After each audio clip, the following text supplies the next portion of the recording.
Financiamiento sostenible. Ahora vamos a tener varias presentaciones. Tenemos 6 presentaciones en este panel.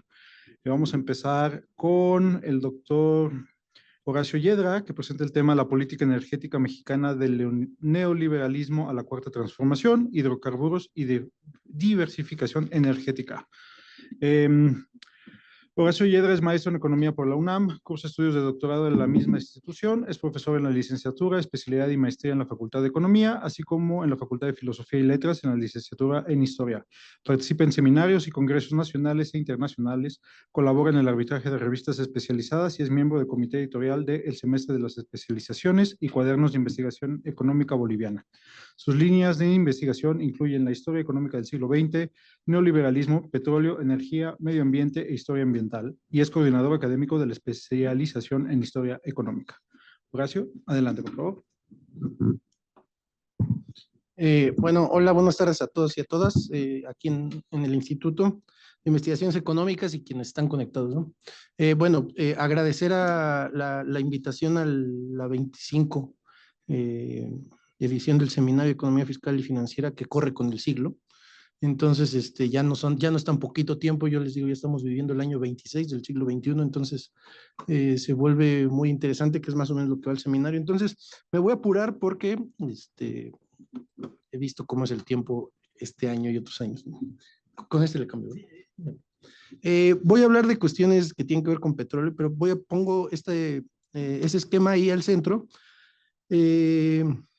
La energía se vuelve un elemento central para entender los modos la manera en la que la humanidad se ha ido desarrollando a lo largo de todos estos siglos, pero particularmente el capitalismo, la forma que ha tomado.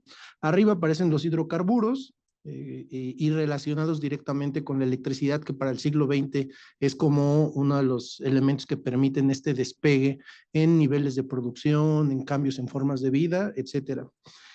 Abajo pongo diversificación porque, bueno, obviamente vi más o menos de qué va la mesa y se va a hablar del tema. Yo digo que no hay posibilidades de una transición energética ni en el corto, ni en el mediano, ni en el largo plazo. Si bien nos va una diversificación energética, ¿no? Solo hemos vivido 2 transiciones energéticas. Entonces, lo pongo ahí. Y bueno, y el campo porque, digamos, justo voy a hablar específicamente de hidrocarburos. Y uno de los derivados más importantes se convierte o acaban siendo los fertilizantes, los insecticidas, los pesticidas, que han permitido mantener el volumen de alimentos que son producidos el día de hoy. Si mañana todos nos pusiéramos en una onda neo-hippie, comer puro orgánico, no habría alimentos no habría manera de vivir de esa forma, no habría suficientes alimentos, ¿no? El volumen de alimentos te lo da los derivados del petróleo, ¿no? Entonces, bueno, por eso lo pongo ahí, ¿no? Una selección que yo hice. Muy rápido para el caso mexicano, la estructura de la producción mundial de energía primaria es del 2022, o sea, tiene 2 años en los cuadros que presenta la Secretaría de Energía. Del lado izquierdo es lo mundial y ustedes pueden ver ahí gas natural, petróleo y carbón. O sea, parte de la argumentación del por qué todavía o veo lejos estas cuestiones de la transición y más de una diversificación, entre otras, porque el carbón acaba siendo todavía muy importante, el carbón, ¿sí? Entonces, si nosotros sumamos gas natural, petróleo y carbón, pues los 3 estrictamente son hidrocarburos, pero sobre todo petróleo y gas natural van juntos. Es la misma industria quien los extrae, la misma industria quien los procesa, etcétera. Mientras que del otro lado tenemos la parte de México, donde igual aparece petróleo, gas natural, las renovables. Aquí pongo la importancia de estas gráficas es que de repente para el caso mexicano, y es parte de las conclusiones, cada país debe ir a su propio ritmo. Entonces de repente parece que para México es apurarlo y apurarlo y apurarlo, la transición y vamos, claro que hay que hacerlo porque hay que cuidar el territorio, ¿no? Definitivamente eso no lo podemos perder de vista. Pero por ejemplo, a nivel mundial las energías renovables andan en el 14%, mientras tanto que para México en 15%. Entonces, pues digamos, ahí vamos más o menos, pero además nosotros consumimos relativamente poco carbón. Algo que ocurrió el sexenio pasado es que decían es que usan carbón y mucho carbón. Pues sí, todavía ocupamos carbón efectivamente, pero no tanto, ¿no? Y entonces la idea, y bueno, y si tuviéramos los datos de Asia, Asia es apabullante. Ayer la doctora Girón dijo que China es uno de los principales productores de celdas solares. Bueno, la matriz energética de China requiere, uno de sus principales componentes es el carbón. Entonces estamos produciendo, o China está produciendo celdas solares con carbón. Entonces, sí necesitamos verlo así como general, ¿no? Entonces, bueno, ahí, digamos, están estos. La energía nuclear, que ahorita haré un comentario. Estados Unidos tampoco es como que va también a su ritmo, cada país va a su propio ritmo. Lo que pasa es que el volumen de Estados Unidos, o sea, como porcentaje sí es eso, pero el volumen en Estados Unidos es como el de toda su economía o cualquier indicador en Estados Unidos, ¿no? Pero todavía petróleo y gas natural, 38 y 36, ya con eso tendríamos, ¿no? Pero energías renovables, Estados Unidos va apenas en 9, insisto, con otra escala, ¿eh? O sea, eso es muy, muy, muy, muy, muy importante, ¿no? Entonces, bueno, ahí van estas cuestiones. La energía nuclear, de repente, ahorita se ha volteado un poquito a la energía nuclear porque, bueno, Alemania se metió el pie solito cuando dijeron vamos a cerrar las plantas nucleares. Estaban recibiendo el gas principalmente de Rusia y, bueno, con todos los problemas, tuvieron que echar otra vez a andar sus plantas con carbón, ¿no? A sacar otra vez carbón y echar a andar algunas de estas cuestiones y decían, bueno, no es como que echemos a andar las plantas nucleares que cerramos, etcétera, etcétera. Hay un problema ahí, ¿no? Pero las inteligencias artificiales, como demandan grandes cantidades de energía, algunas empresas están pensando en hacer pequeñas plantitas nucleares, ¿no? Para poder abastecer estos grandes servicios, estos grandes servidores, no sé si es exactamente, para poder que las inteligencias artificiales vayan más o menos funcionando. Bueno, ese es Estados Unidos, ¿no? Aquí me voy a saltar esta. México debe de pensar siempre, y no hay otra forma, yo no coincido tanto con los conceptos de norte y de sur global, lo hemos discutido en varios foros, porque, por ejemplo, Guillén Romo dice, hay muchas dinámicas de primer mundo en el tercer mundo y muchas dinámicas del tercer mundo en el primer mundo, como parte de poner a la discusión que es esto de los países industrializados, no industrializados, pobres, ricos, en desarrollo, vías de desarrollo, y me parece que ahora esta categoría del norte y sur global, pues también estamos en ese proceso. Yo la sesión pasada del seminario, vi que se discutía mucho el concepto, ahora aparece, ¿no? De manera muy explícita y creo que justo abona a la discusión. Bueno, México, el TEMEC, nos condiciona López Obrador antes de que se cerrara esta última revisión, dijo, pónganle ahí un parrafito, 2 renglones que digan que los hidrocarburos se mantienen en la propiedad del Estado y le alcanzó a meterlo ahí, pero bueno, estamos condicionados a las dinámicas de Estados Unidos. La pandemia permitió posicionar una serie de elementos muy interesantes alrededor de conceptos que el neoliberalismo de repente fue marginando un poco, soberanía y seguridad, ¿no? Porque pues todo era globalización, todo es mercado mundial y vámonos, cualquier otra cosa, ¿no? Dicen algunos más fundamentalistas, es socialismo, ¿no? Entonces, no, vámonos. Ahora con la pandemia regresaron. Casos hay muchísimos, no solo asiáticos, sino por ejemplo los europeos también, ya que estaban producidas y vendidas las vacunas en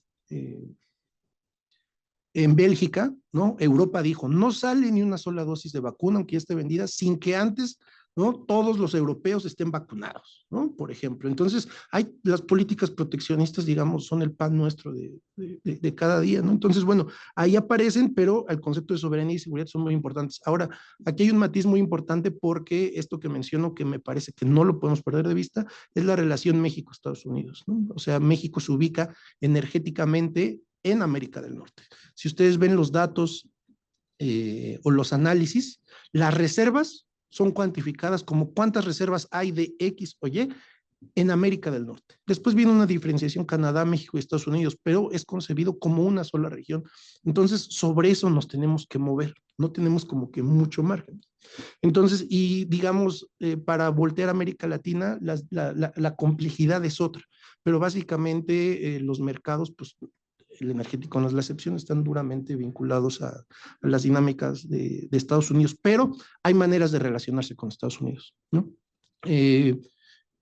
Podríamos hacer un recorrido histórico, ¿no? Estas ideas con Juárez, del buen vecino y todos estos elementos, lo que nos ocurrió con la mitad del territorio, pero en términos energéticos, en el periodo que va del 82 al 2018 y al 2018 entrecomillado, para no entrar al debate si ahí terminó o no terminó el neoliberalismo, con mucho cuidado porque una cosa es vengan y tomen todo lo que quieran, ¿no? Si pueden dejar ahí en la entrada unos espejitos, son bien recibidos. Esa es una forma de relacionarse. Otra forma de relacionarse, pues es tratar de mantener estas cuestiones en la medida de las posibilidades, ¿no? Insisto, porque vienen estos elementos. Muy rápido, lo que ocurre en la industria petrolera básicamente son estos 3 elementos, el upstream, midstream y downstream, que es la parte exploratoria y de producción y de procesamiento inmediato, que es muy importante. Son miles de millones de dólares, proyectos a mediano y a largo plazo. Para sacar petróleo de aguas profundas son proyectos de mínimo 5 años para sacar la primer gota en el mejor de los casos.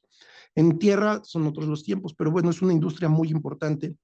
Después, algo que ha tomado mucha relevancia es el transporte y el almacenamiento. Los ductos, los oleoductos, los gasoductos se vuelven muy importantes. Muchos de ellos, o sea, si recordamos ahora todo el problema entre Rusia y Ucrania, son ductos que cruzan naciones, ¿no? Para el caso mexicano, por ahí Eberto Castillo en algún momento, en un libro muy interesante que se llama Huele a Gas, hablaba sobre estas cuestiones de los ductos transnacionales, ¿no? Entonces en México, bueno, ahí se ha ido avanzando poco a poco y son ductos donde Estados Unidos dice, saca el petróleo y mándamelo a mí, yo lo refino y adelante, ¿no? Bueno, es otro elemento. Y finalmente el último, esa es la refinación y el de la petroquímica.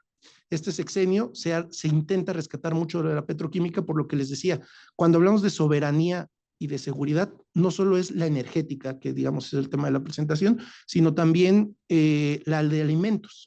Y si tú quieres regresar a la seguridad alimentaria, tienes que tener en cuenta muy fuerte la parte de la petroquímica, que han sido apoyos y apoyos y apoyos al campo que después se fueron perdiendo y ahora otra vez intentan recuperar. Eso lo hacía Pemex, todavía lo hace, pero lo hacía Pemex en mayor magnitud, ¿no? Bueno, la industria es en general. Me voy a saltar los mapas para poder llegar a estas cuestiones.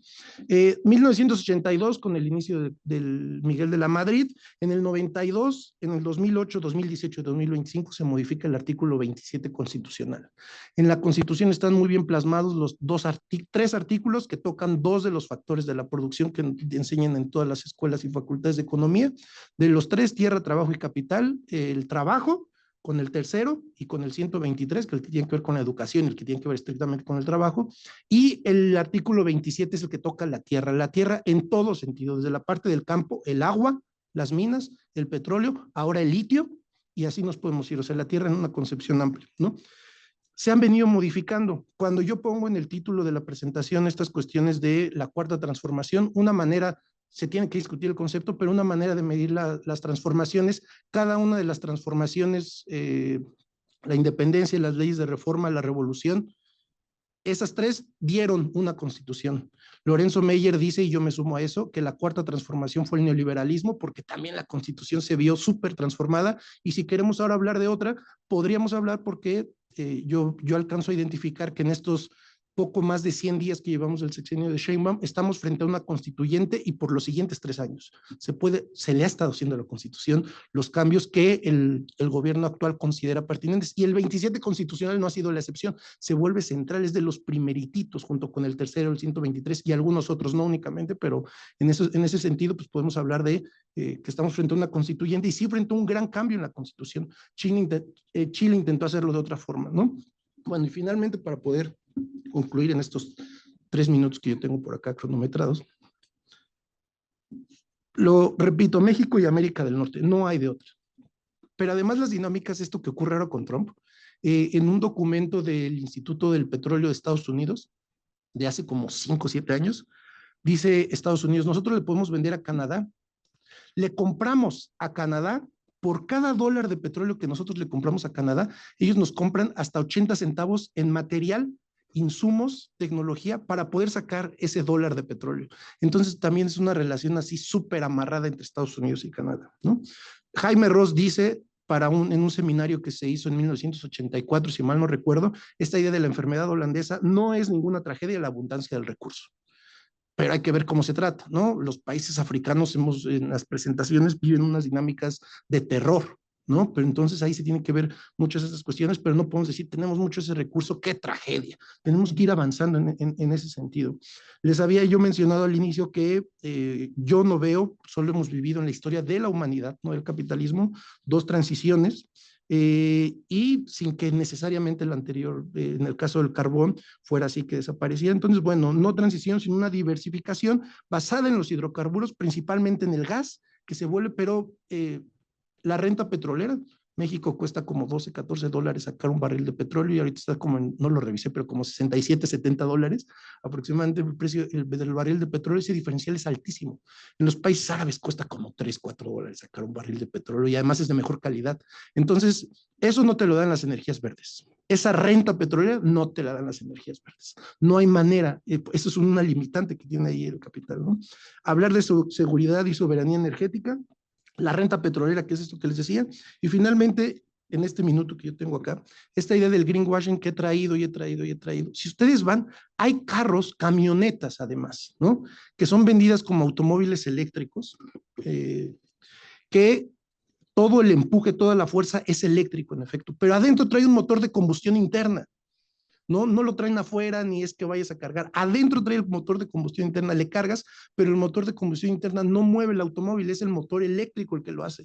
Pero lo único que hace es que el motor, bueno, la gasolina te rinde muchísimo más. Yo digo, no es como un deseo, ni muchísimo menos, hay que ver hacia adelante, pero quienes hablaban del campo en su momento y decían el capital está atorado en un laberinto, yo creo que en términos energéticos también. México tiene que ver qué ritmo va a llevar, a quién vamos a seguir, que va a ser Estados Unidos y Canadá principalmente, pero Estados Unidos, y después cómo vamos a hacer estas cuestiones para un proyecto distinto, ¿no? Si se quiere aprovechar el nearshoring, si se quieren aprovechar otro tipo de cuestiones para el caso de la economía mexicana, se tiene que ver que que el país tenga la energía suficiente y que se debe cuidar muchísimo el medio ambiente, en la medida de las posibilidades del propio país. ¿Sí? Muchas gracias. Gracias, Horacio. Muy buena presentación y felicidades por mantener el tiempo, ¿eh? Es que he visto que sí. Bueno, sigue Roberto Soto Esquivel, quien nos va a presentar el tema transición energética y su financiamiento, los contrastes en el norte y sur global. Roberto es doctor en Economía, egresado del posgrado en Economía de la Universidad Nacional Autónoma de México. Actualmente es docente investigador de la Unidad Académica en Estudios del Desarrollo de la Universidad Autónoma de Zacatecas. Realizó una estancia postdoctoral en el Centro de Estudios de Administración de la Facultad de Ciencias Políticas y Sociales de la UNAM, miembro de la Red Iberoamericana de Estudios del Desarrollo y del Sistema Nacional de Investigadores Nivel 1. Su línea de investigación es la economía financiera, macrofinanzas y microfinanzas. Roberto, adelante, por favor.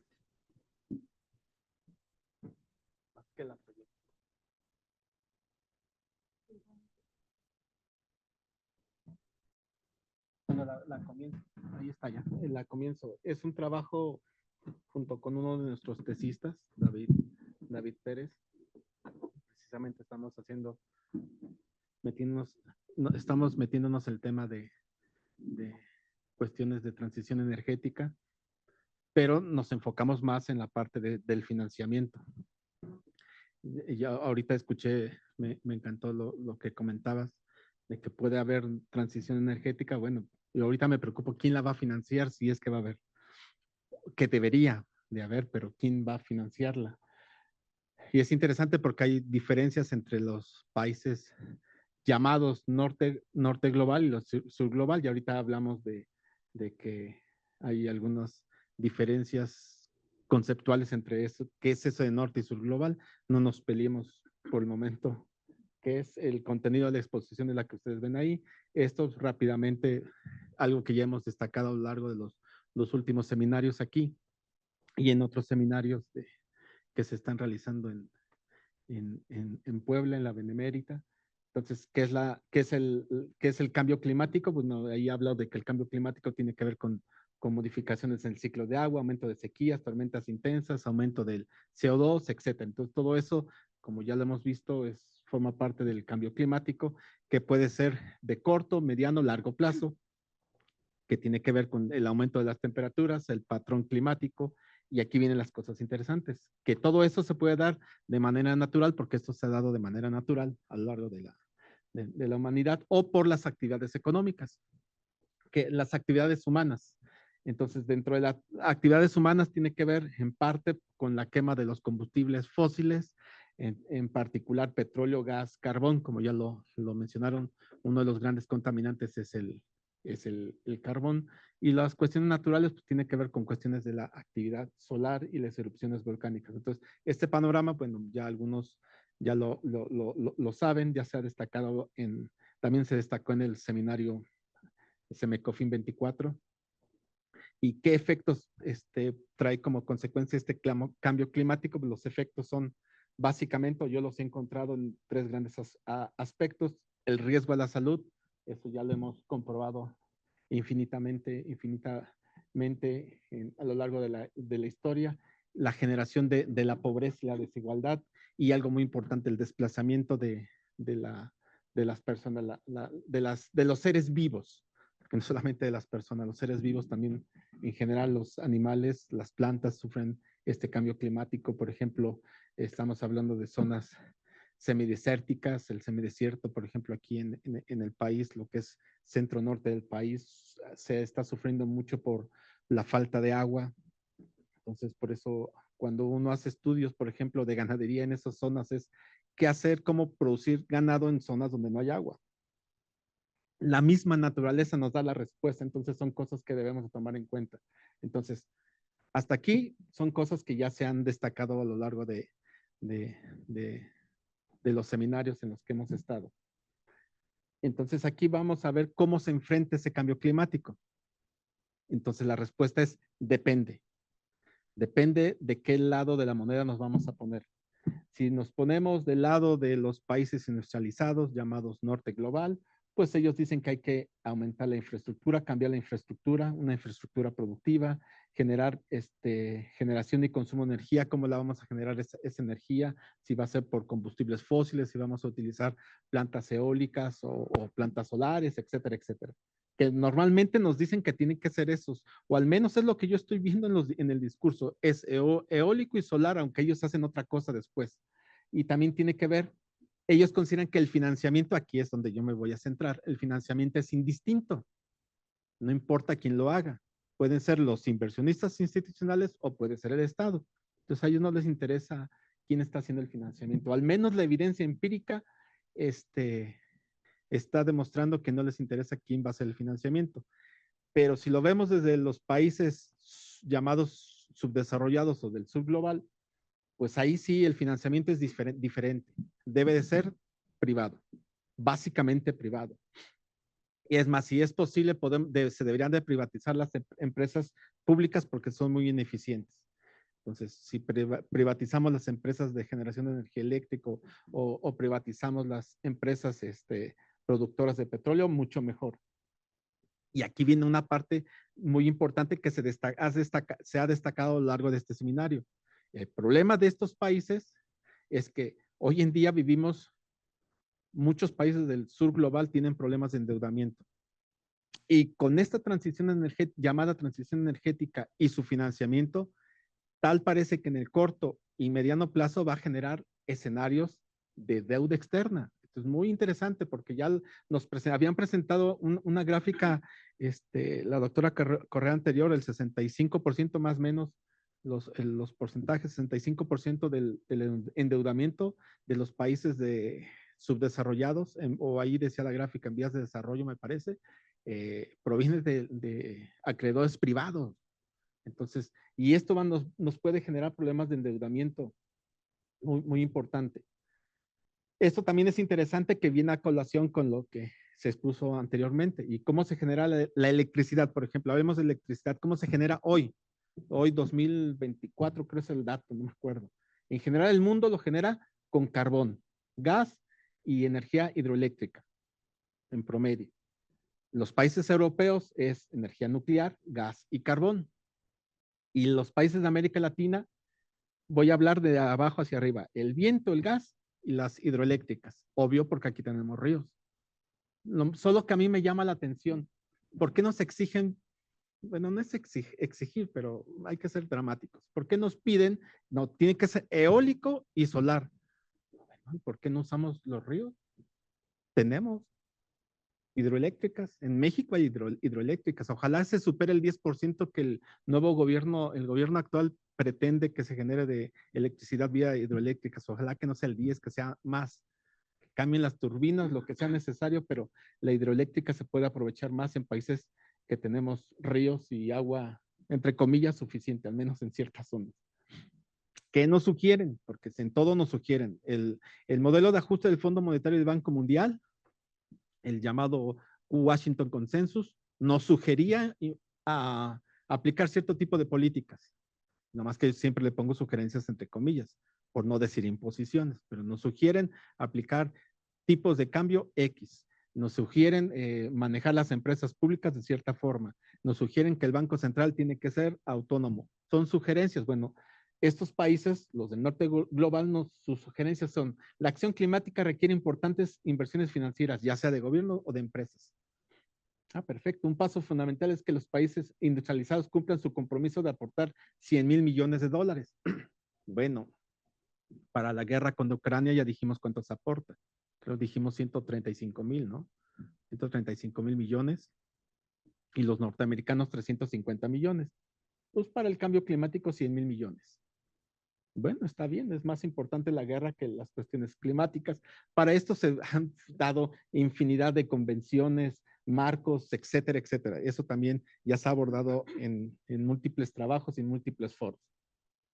Pero siempre hay un pero en todo esto.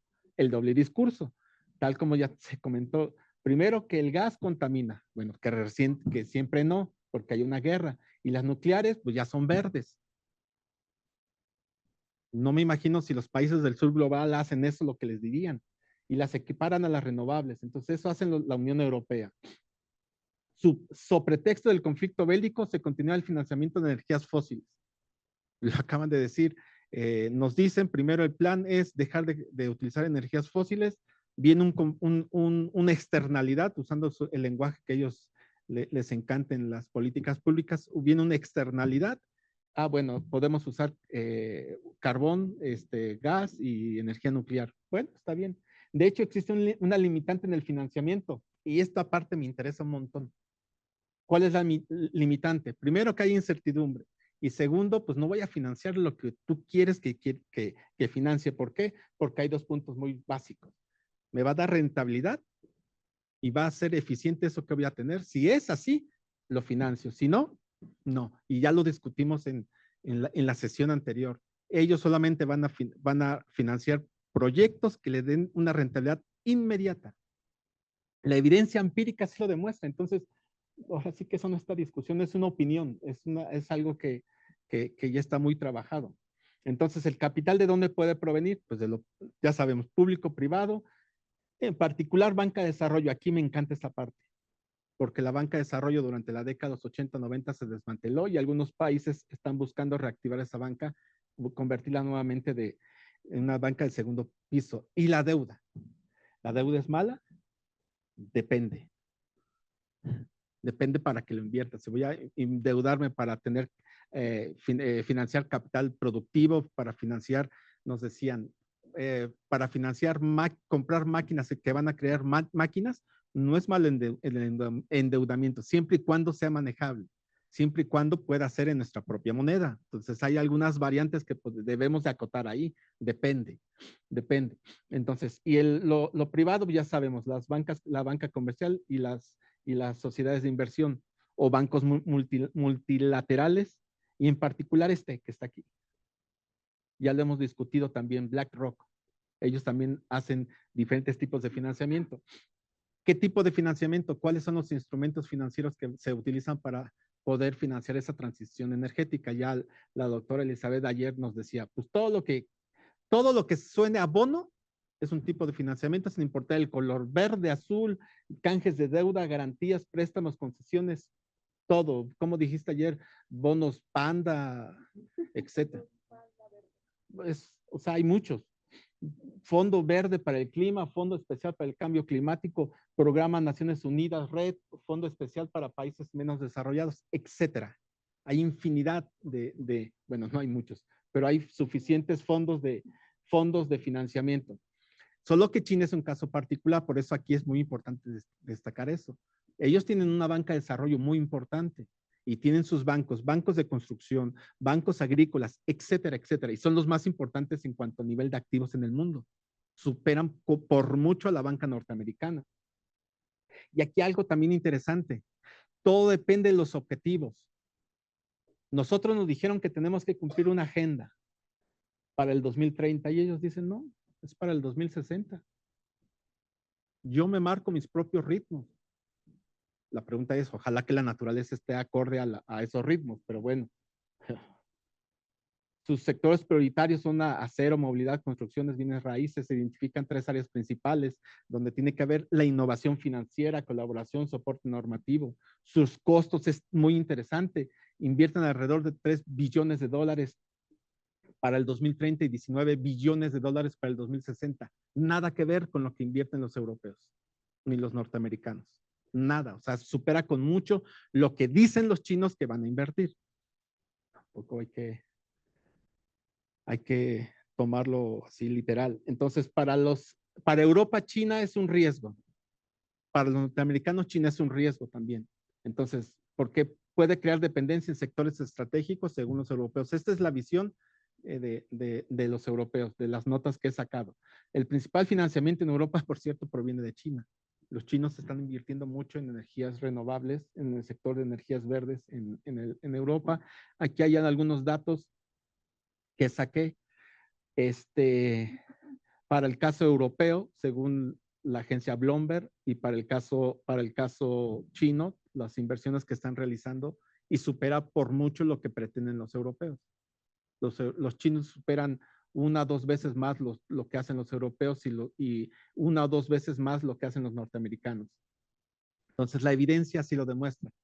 No soy buen diseñador, pero esta gráfica para mí dice mucho.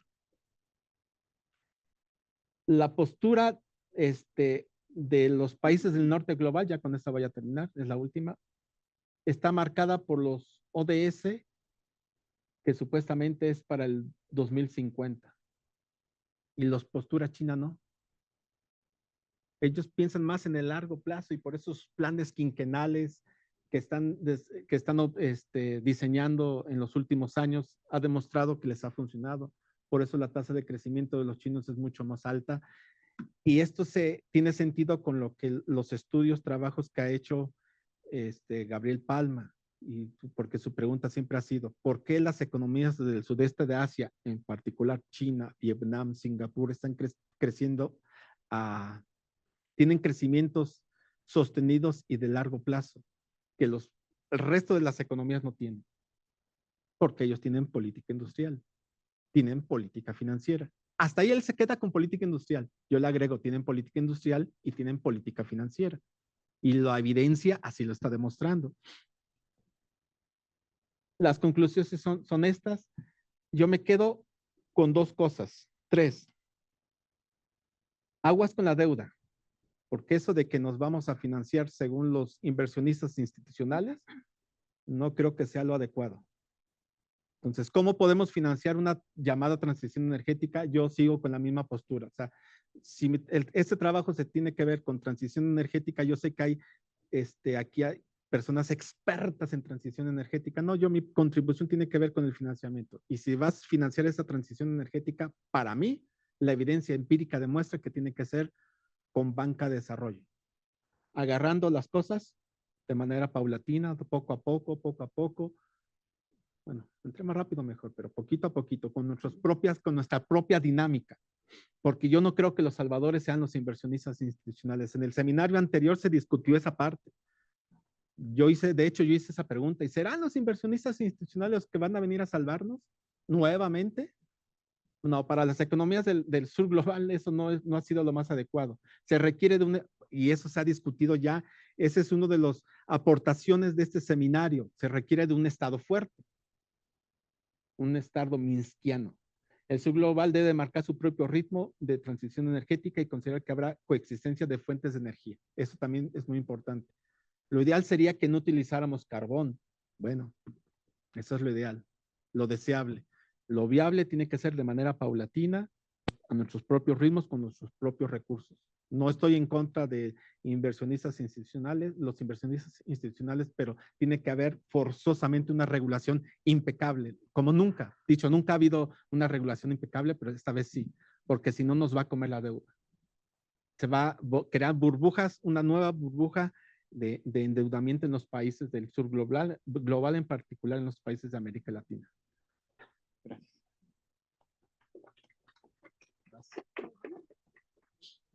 Otto, bueno, pasamos a la siguiente presentación, porque les digo, esta sesión es maratónica. Entonces, va la doctora Baña del Carmen López y Luis Augusto Chávez, que presentan el tema Finanzas Sostenibles en América Latina, Avances y Desafíos. La doctora Baña del Carmen López Toache es maestra en finanzas y doctora en economía por la Universidad Nacional Autónoma de México, titulada con mención honorífica. Realizó una estancia doctoral de investigación en la Universidad Complutense de Madrid. Tiene una estancia postdoctoral en la Universidad Autónoma Metropolitana de Iztapalapa. Actualmente es profesora investigadora de la Facultad de Economía en la Benemérita Universidad Autónoma de Puebla, en donde da clases en la licenciatura en Finanzas y licenciatura en Economía. Además, es parte de la planta básica del doctorado en Economía Política del Desarrollo y doctorado interinstitucional en Economía Social Solidaria del Centro de Estudios del Desarrollo Económico y Social de la misma facultad. Actualmente es coordinadora del doctorado en Economía Política del Desarrollo, el Sistema Nacional de Investigadores Nivel 1, así como perfil PRODEP. Sus líneas de investigación versan sobre la mercantilización y financiarización de la naturaleza, políticas ambientales, gobernanza y cambio climático, financiamiento para el desarrollo. Es organizadora del Seminario Economía y Naturaleza, que se realiza desde el año 2021 en colaboración con la UAM Iztapalapa, el Instituto de Investigaciones Económicas de la UNAM y el CEDES-UAP. Tiene diversas publicaciones de artículos y capítulos de libros y ha participado en conferencias, seminarios, coloquios y diversos eventos académicos nacionales e internacionales. Adelante. Muy bien, muchísimas gracias por la invitación. Me agradezco siempre poder estar acá, no solamente presentando trabajos de investigación, sino también visitando a las colegas y a los colegas, a los amigos de muchos años. Hace rato platicábamos sobre eso. Creo que es lo más importante cuando venimos acá, sobre todo los que venimos de fuera, en mi caso que vengo de Puebla, pues siempre ver a los compañeros para mí es muy gratificante. Y bueno, también compartir la mesa, por ejemplo, con Roberto, que conozco desde hace mucho tiempo y que hemos venido pues trabajando estos temas, ¿no? Que me parece que son coyunturales y bueno, que los hemos puesto en la mesa ya desde hace varios seminarios que tienen que ver justamente con estos procesos de transición energética, de financiamiento sostenible, etcétera. Entonces, el tema que yo voy a presentar el día de hoy es Finanzas Sostenibles en América Latina, Avances y Desafíos. Creo que yo soy la que tengo que pasar, ¿verdad? Perdón. Bueno, el contenido de la presentación es el siguiente, ¿no? Primero, pues vamos a hablar un poquito sobre las perspectivas y antecedentes del desarrollo sostenible o de la sostenibilidad débil o sustentabilidad débil. Después vamos a hablar de las finanzas sostenibles en el marco del desarrollo sostenible y, bueno, finalmente las tendencias de las finanzas sostenibles en América Latina, algunos avances y desafíos. Bien, dentro de las perspectivas del desarrollo sostenible o sustentable, ¿no? Porque aquí suele haber una confusión entre sostenible y sustentable. Es una discusión que a veces no se da, digamos, en la parte teórica o en el debate teórico, y me parece que sí sería relevante hacer esta diferencia entre sostenibilidad y sustentabilidad. Lo que nosotros vemos dentro de la visión de los organismos internacionales es la idea de desarrollo sostenible, ¿no? Y finanzas sostenibles. Entonces, en ese sentido, nosotros decimos, a partir de la teoría, que esta visión de desarrollo sostenible y de finanzas sostenibles tiene que ver con una visión débil de la sustentabilidad, ¿no? Dentro de las perspectivas teóricas tenemos dos visiones: la perspectiva teórica débil, en donde se basa justamente esta sustentabilidad en el crecimiento, ¿no? Como un medio y no como un fin en sí mismo. Esta sustentabilidad débil, perdón, al revés, la sostenibilidad débil tiene que ver con la economía ambiental, también tiene que ver con el crecimiento y con esta idea de que puede ser amigable el crecimiento económico con la cuestión ambiental. También tiene que ver con el uso eficiente de las tecnologías, ¿no? Y aquí tiene que ver justamente con la transición energética, lo que han venido desarrollando los dos colegas, esta idea de la sostenibilidad débil, y que la transición energética efectivamente nos va a permitir lograr mejor calidad de vida y menor contaminación, está vista desde la perspectiva de la sustentabilidad débil. ¿Por qué? Porque están las corporaciones atrás de esta visión, están los inversionistas institucionales, están los fondos de inversión, la propia banca multilateral de desarrollo está atrás de esta sustentabilidad débil. También dentro de esta sustentabilidad débil, principalmente en América Latina, es el Banco Interamericano de Desarrollo quien está impulsando toda esta inversión y todo este financiamiento verde. Y más adelante vamos a ver datos de quién justamente está financiando esta transición energética, sobre todo en América Latina. Dentro de la sustentabilidad fuerte, tenemos justamente una crítica, ¿no? Y una crítica que tiene que ver con este crecimiento económico. En tanto sigamos pensando en crecimiento económico como el principal objetivo de nuestras naciones, va a ser complicado pensar en mejor calidad de vida, menor contaminación y una transición energética que sea justa, ¿no? Porque más que llevar a cabo una transición energética, lo que debemos de pensar es en una transición que sea justa. Y esto debe de ser incluyente, ¿sí? No solamente para las empresas, para los gobiernos, sino también para las comunidades. Entonces, dentro de esta visión también están atrás organizaciones sociales, sectores ambientalistas, ¿no? Intelectuales, críticos, sobre cómo se están llevando estos procesos de financiamiento sostenible. Y bueno, también hay, dentro de esta visión, se determina que hay una imposibilidad de sustitución de muchas funciones y servicios ambientales, ¿no? Generalmente se trata a los recursos naturales como capital natural, así se le denomina, capital natural, dentro de esta visión de la sostenibilidad débil, ¿no? Y entonces, por eso es que se dice, bueno, la tecnología puede ayudar, puede sustituir a este capital natural. En tanto sigamos pensando así, pues vamos a tener estos esquemas de financiamiento o vamos a darle relevancia a estos esquemas de financiamiento que lo que están generando, como ya lo dicen los colegas, es más deuda, sobre todo a los países de América Latina. Y bueno, aquí tenemos unos cuadros, incluso hay autores que hablan de una sostenibilidad súper fuerte, ¿no? No solamente fuerte, sino súper fuerte. Desde diversos intelectuales, académicos de América Latina, como Gudinas, Svampa, ¿no?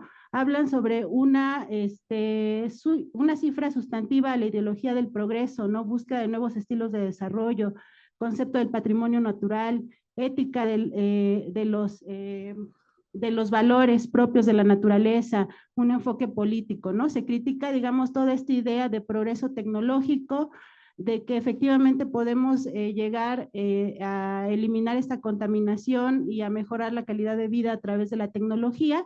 Y bueno, de este lado tenemos los elementos más importantes que tienen que ver con una sustentabilidad débil, fuerte y súper fuerte, ¿no? Y vean cómo sí hay diferencias, ¿no? Dentro de la sustentabilidad débil, pues tenemos esta idea de crecimiento, de capital natural, de consumidores, de mercado, de conocimiento privilegiado, de gestión técnica, ¿no? Y si vamos más hacia la parte de sustentabilidad súper fuerte, pues van incluyendo otros elementos que me parece que deben de ser importantes, sobre todo en estos procesos de transición energética, que además no es el único, ¿no? Las inversiones verdes no solamente tienen que ver con la transición energética, tienen que ver con el cuidado del agua, ¿sí? Con la soberanía alimentaria, con el cuidado de la biodiversidad.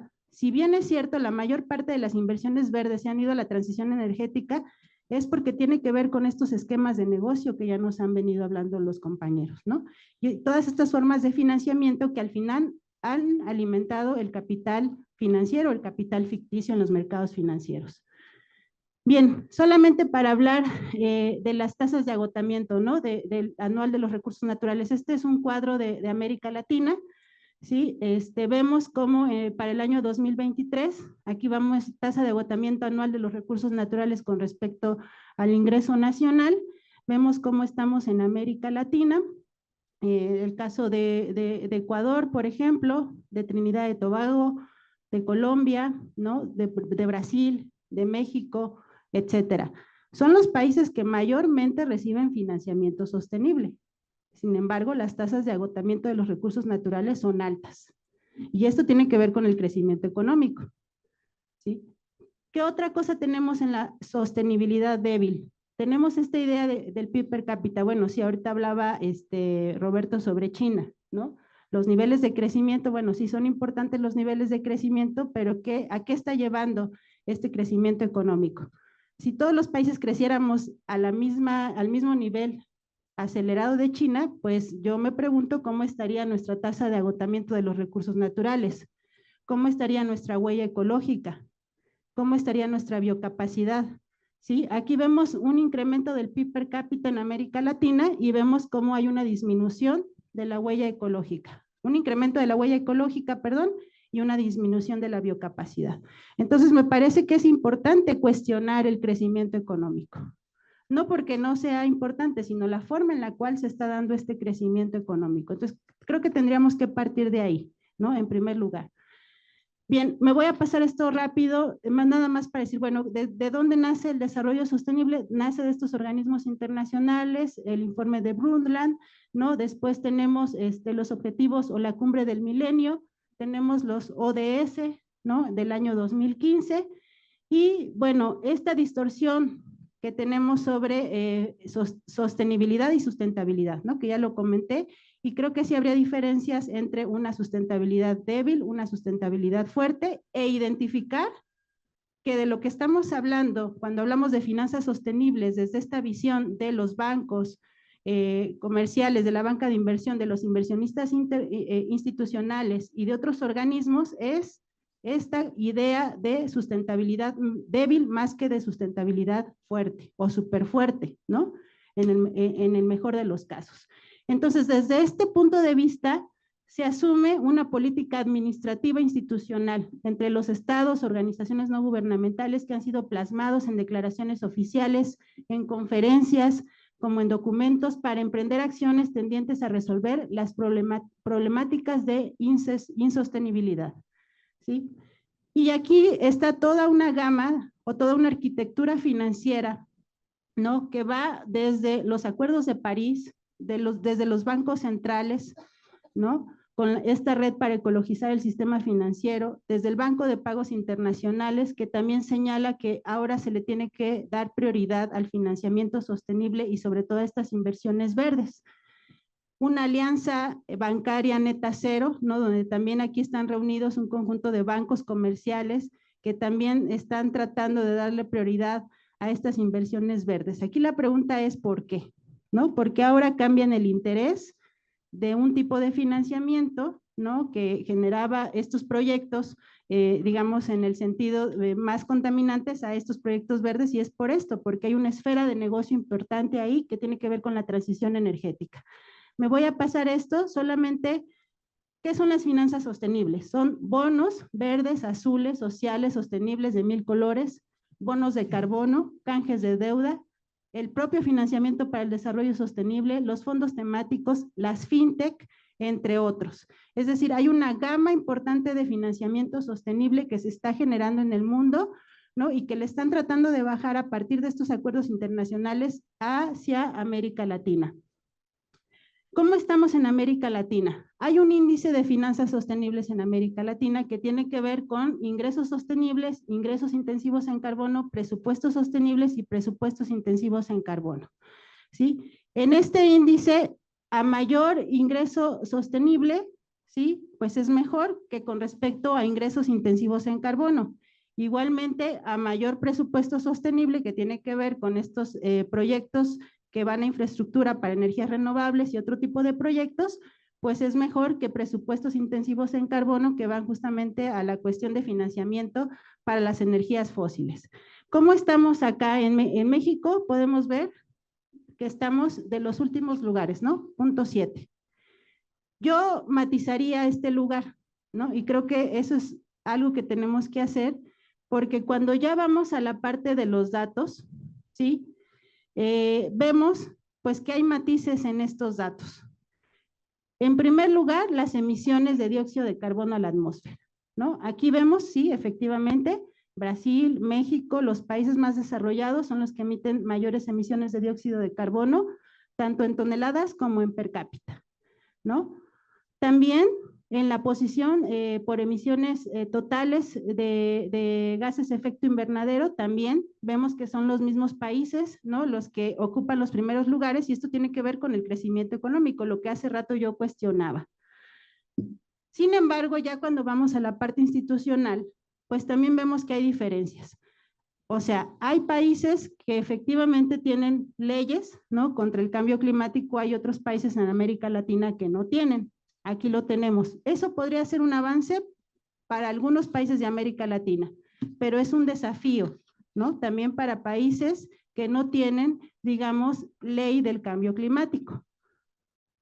En los cuadros anteriores también quiero señalar que América Latina, con respecto a las emisiones de gases de efecto invernadero en el mundo, ocupa un lugar muy pequeñito. Es el 6% de todas las emisiones de gases de efecto invernadero. ¿Sí?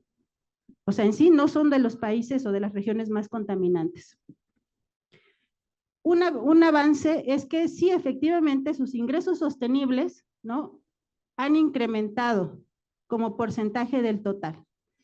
Pero los ingresos intensivos en carbono siguen incrementándose también. O sea, no hay una sustitución de estos ingresos intensivos en carbono por ingresos sostenibles. Seguimos dependiendo altamente, ¿sí?, de los ingresos por petróleo. Y aquí tendríamos que hacer una diversificación de esos ingresos. ¿Sí? Si bien la renta petrolera es importante, también podemos diversificar con otros impuestos.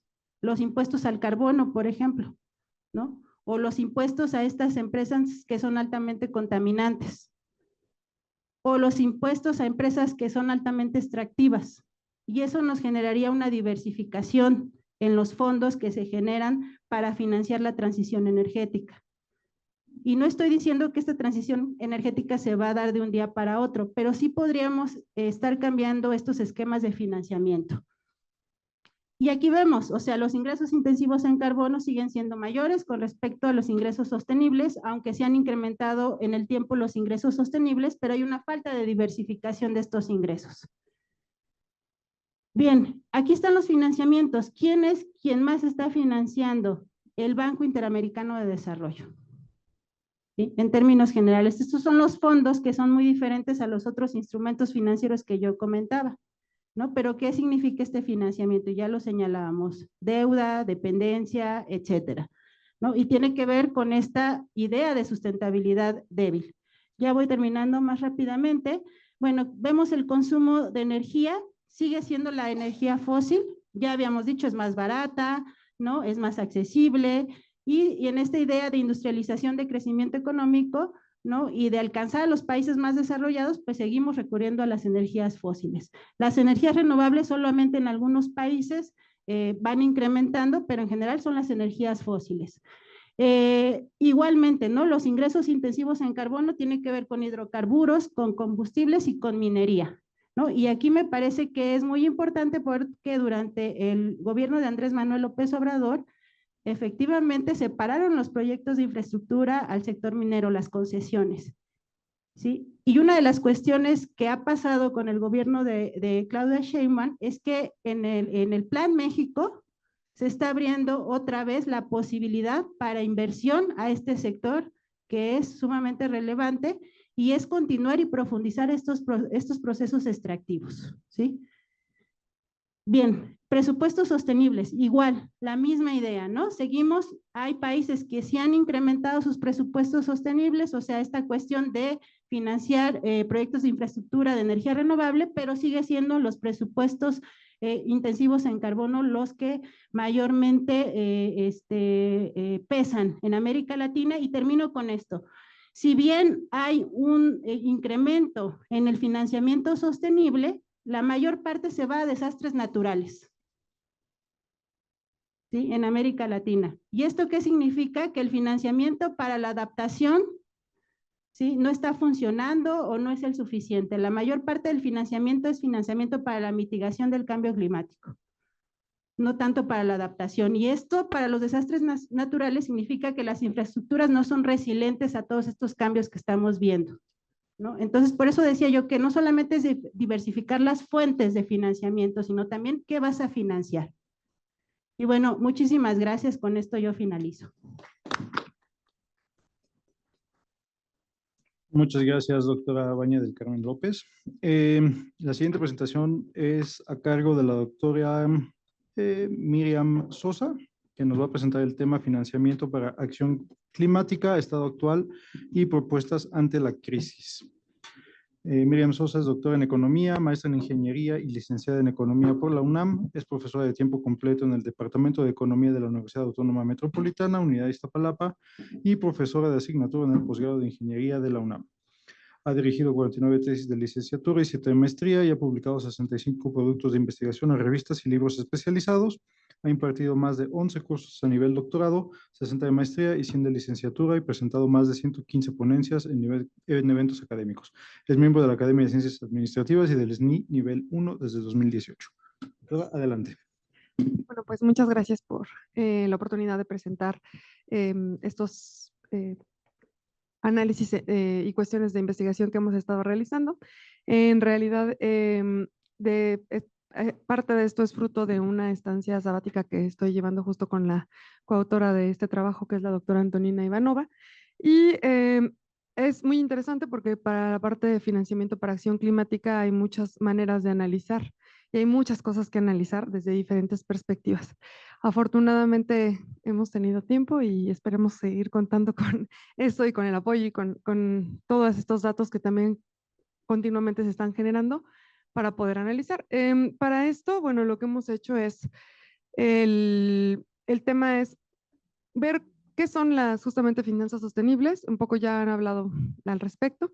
Lo que queríamos nosotros también es ver qué tipos de instrumentos están funcionando para todo esto, en qué se están ocupando en cuanto a sectores, en cuanto a adaptación o mitigación, e igualmente cuáles son como principales retos que se han visto o cuestiones que están asociadas a cada uno de estos instrumentos.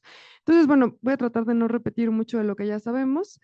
Básicamente, algo que creo que es muy importante, aunque se haya mencionado, es que el cambio climático bueno, representa grandes riesgos, pero también amplifica, por ejemplo, problemas que ya tenemos, sobre todo en países en desarrollo, que es, por ejemplo, la profundización de la pobreza, el tema también de que está promoviendo desplazamientos humanos, está suscitando cada vez pandemias que son, por ejemplo, más frecuentes. También promueve o agudiza algunos de los conflictos geopolíticos que ya se habían tenido anteriormente. Y bueno, se ha visto que justamente impacta a todas y todos, pero sobre todo en poblaciones que son vulnerables, esto puede causar daños que son irreversibles, incluso amenazando pues naciones enteras, lo cual ha hecho que, bueno, pues esto se vuelva una crisis a nivel internacional y llama justamente a una acción coordinada, por lo cual, bueno, pues se han dado todos estos esfuerzos de los que ya hemos escuchado. Así, bueno, pues nace uno de los conceptos que también ha nacido, es esto de de los criterios ESG o ASG, que está justamente ligado a la sostenibilidad. Y bueno, también la urgencia o la importancia es que instituciones a nivel internacional también ya han denominado a la parte del cambio climático como un riesgo sistémico, ¿no? Básicamente amenaza pues muchos de los ingresos también de estos grandes inversionistas institucionales. Vemos que algunas aseguradoras ya se encuentran en imposibilidad de calcular una prima para poder darte un seguro. ¿Por qué? Pues porque ya es básicamente altísimo el riesgo asociado a algunas actividades. También estamos viendo que también desde el punto de vista de las aseguradoras o de los derivados climáticos también se están teniendo pérdidas enormes, pues porque eventos climáticos extremos que anteriormente no se presentaban, ahora lo hacen. Entonces, bueno, pues esta perspectiva, tanto desde la heterodoxia y la ortodoxia, creo que ya ha llamado mucho la atención y es una urgencia que pues ya nadie puede, como algo que pueda cuestionar que es algo importante para todos y todas. Entonces, bueno, recientemente Trump ha anunciado el retiro de Estados Unidos del Acuerdo de París en 2026 y esto pues lo que nos puede justamente generar es todavía, si de por sí había pocos recursos y de por sí la mayor parte es deuda, ahora vamos a tener que estos compromisos globales que incluso ya se habían pactado, pues pueden verse vulnerados o puede haber mucha incertidumbre al respecto con ellos. Dentro de la parte del sistema financiero, bueno, lo que ha buscado esta sostenibilidad es incorporar en parte estos criterios ESG.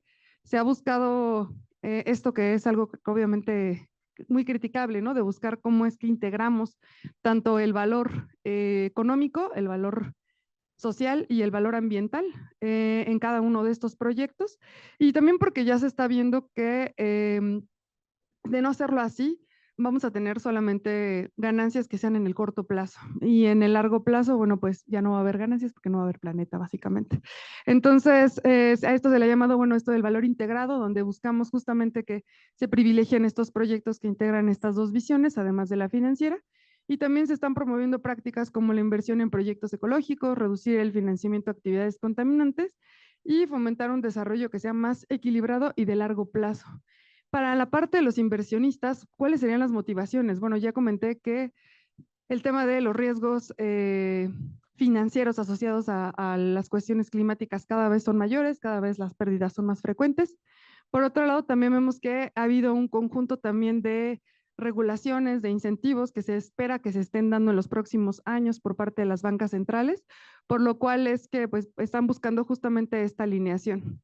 Además de eso, bueno, vemos que últimamente ha estado publicándose por varios gobiernos el tema de las taxonomías verdes, que si bien son estos criterios que aún no son obligatorios, lo que se busca es que va para allá, ¿no? Entonces, pues también es una manera de irse alineando. ¿Para qué? Para reducir lo que se conoce como un riesgo de transición, que es justamente estos riesgos que vas a tener de irte acercando hacia la tendencia o hacia esos criterios nuevos que va a haber.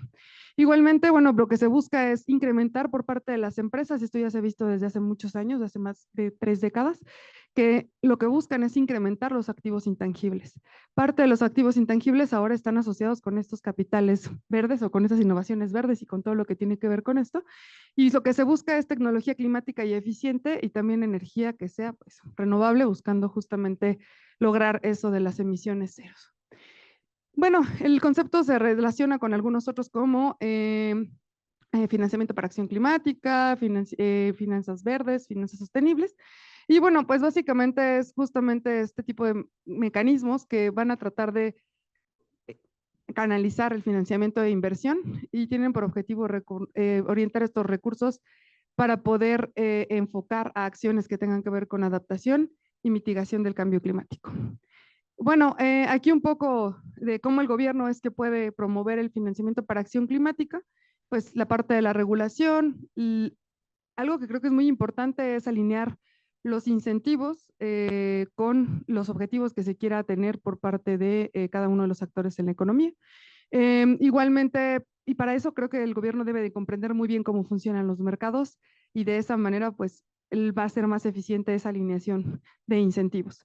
Igualmente, pues, el propio gobierno también invertir en tecnologías limpias. Nos ha tocado ver algunos casos en los cuales el principal contaminante es el gobierno. Entonces, o el que dice que deben de ponerse cierto tipo de asfalto, o cierto tipo de cemento y demás, y al final es el que primero lo dice, pero el último que lo hace, ¿no?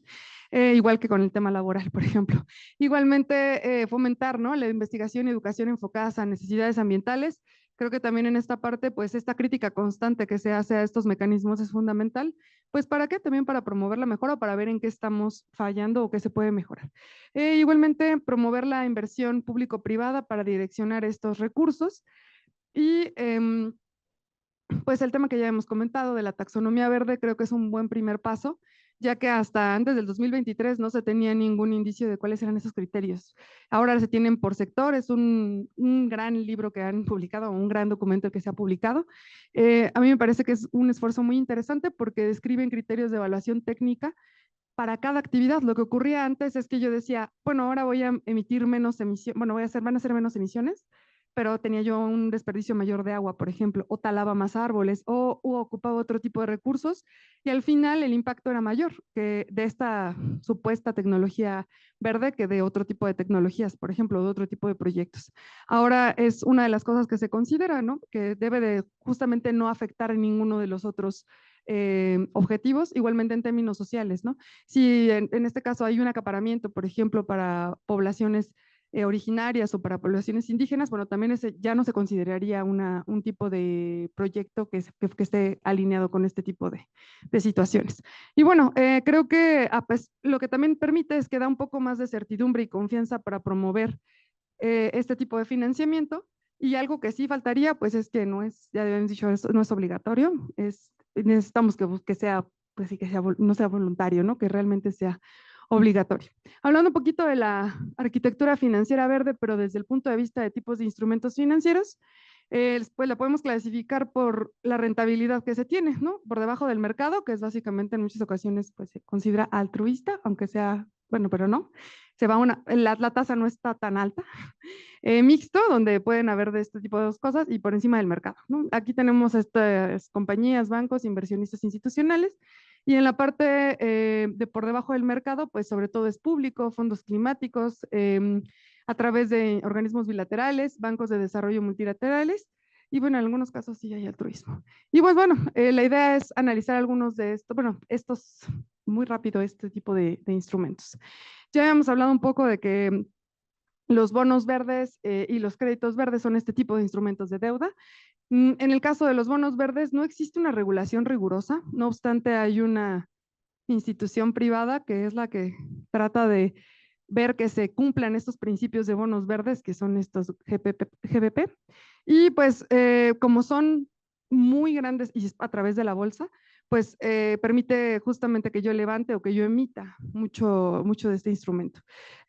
La gestión es costosa y la colocación es de tipo público, mientras que en el caso de los créditos verdes, el crédito es de menor volumen que un bono, se negocia de manera privada y van a seguir los mismos principios, pero bueno, van a ser especialmente atractivos sobre todo para economías emergentes o para proyectos que son un poco más pequeños que en el caso de un bono.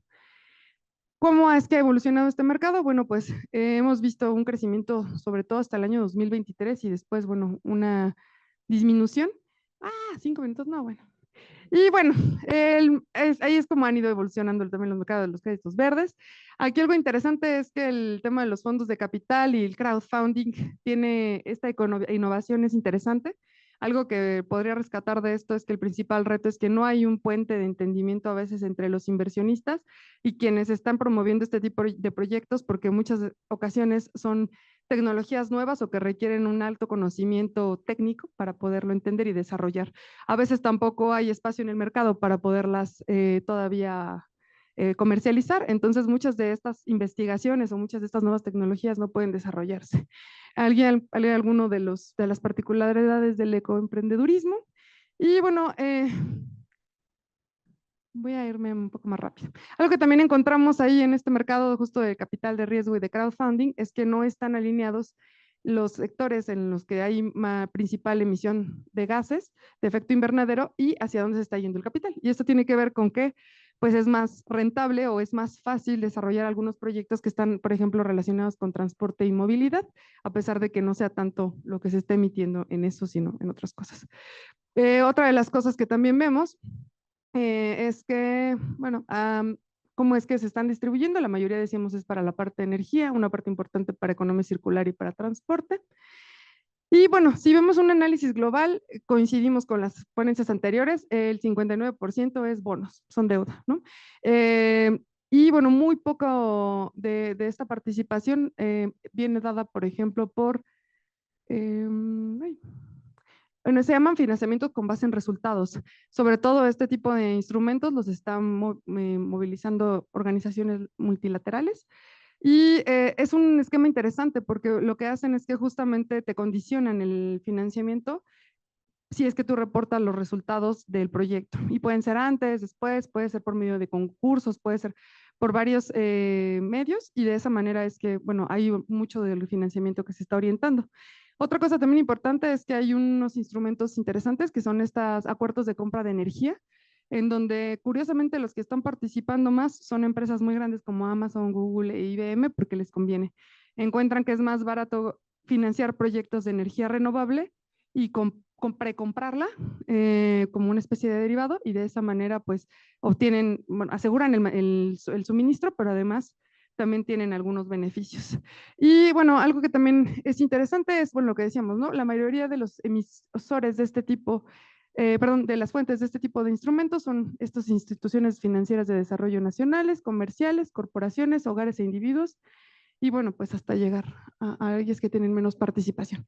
Por último, algo que comentaba ya Vania, la mayor parte del financiamiento se está yendo a mitigación, no hacia adaptación, es decir, no tenemos tiempo de prevenir, tenemos tiempo de apagar todos los fuegos que en este momento nos están consumiendo, pero eso es un grave problema porque entonces tampoco estamos viendo hacia el futuro, ¿no? En todo el tiempo nos la vamos a pasar en esta reactividad en vez de esta proactividad. Y por último, bueno, ¿cuáles son justamente el financiamiento por acción climática por cada sector?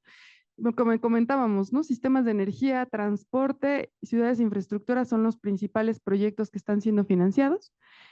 Y algunas de las reflexiones finales, bueno, pues esto es algo necesario. Hay hay que justamente promover más el tema de la adaptación. Para el caso de las ciudades, presionar como ciudadanía, por ejemplo, para que se creen estos planes y programas de adaptación y mitigación al cambio climático. Muchos no los tienen. El tema también de construir mapas y atlas de riesgo.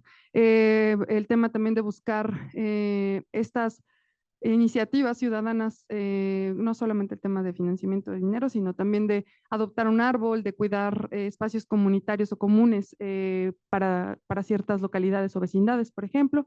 Igualmente, pues promover que nuestras y nuestros estudiantes también empiecen a interesarse por este tipo de temas con el fin de desarrollar, ya dijimos, ¿no? Análisis críticos, tecnología y algunos otros enfoques que hacen mucha falta y que llevamos muy atrasados en este tema, ¿no? Gracias.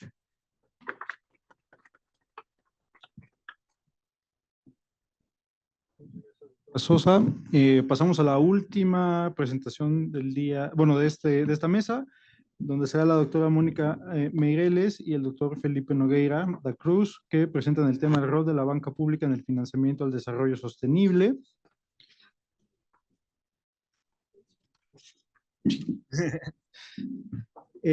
La doctora Meireles es doctora en estudios latinoamericanos por el programa de posgrado en estudios latinoamericanos de la Universidad Nacional Autónoma de México. Actualmente es investigadora titular B del Instituto de Investigaciones Económicas y miembro del Sistema Nacional de Investigadores de CONACYT nivel 1.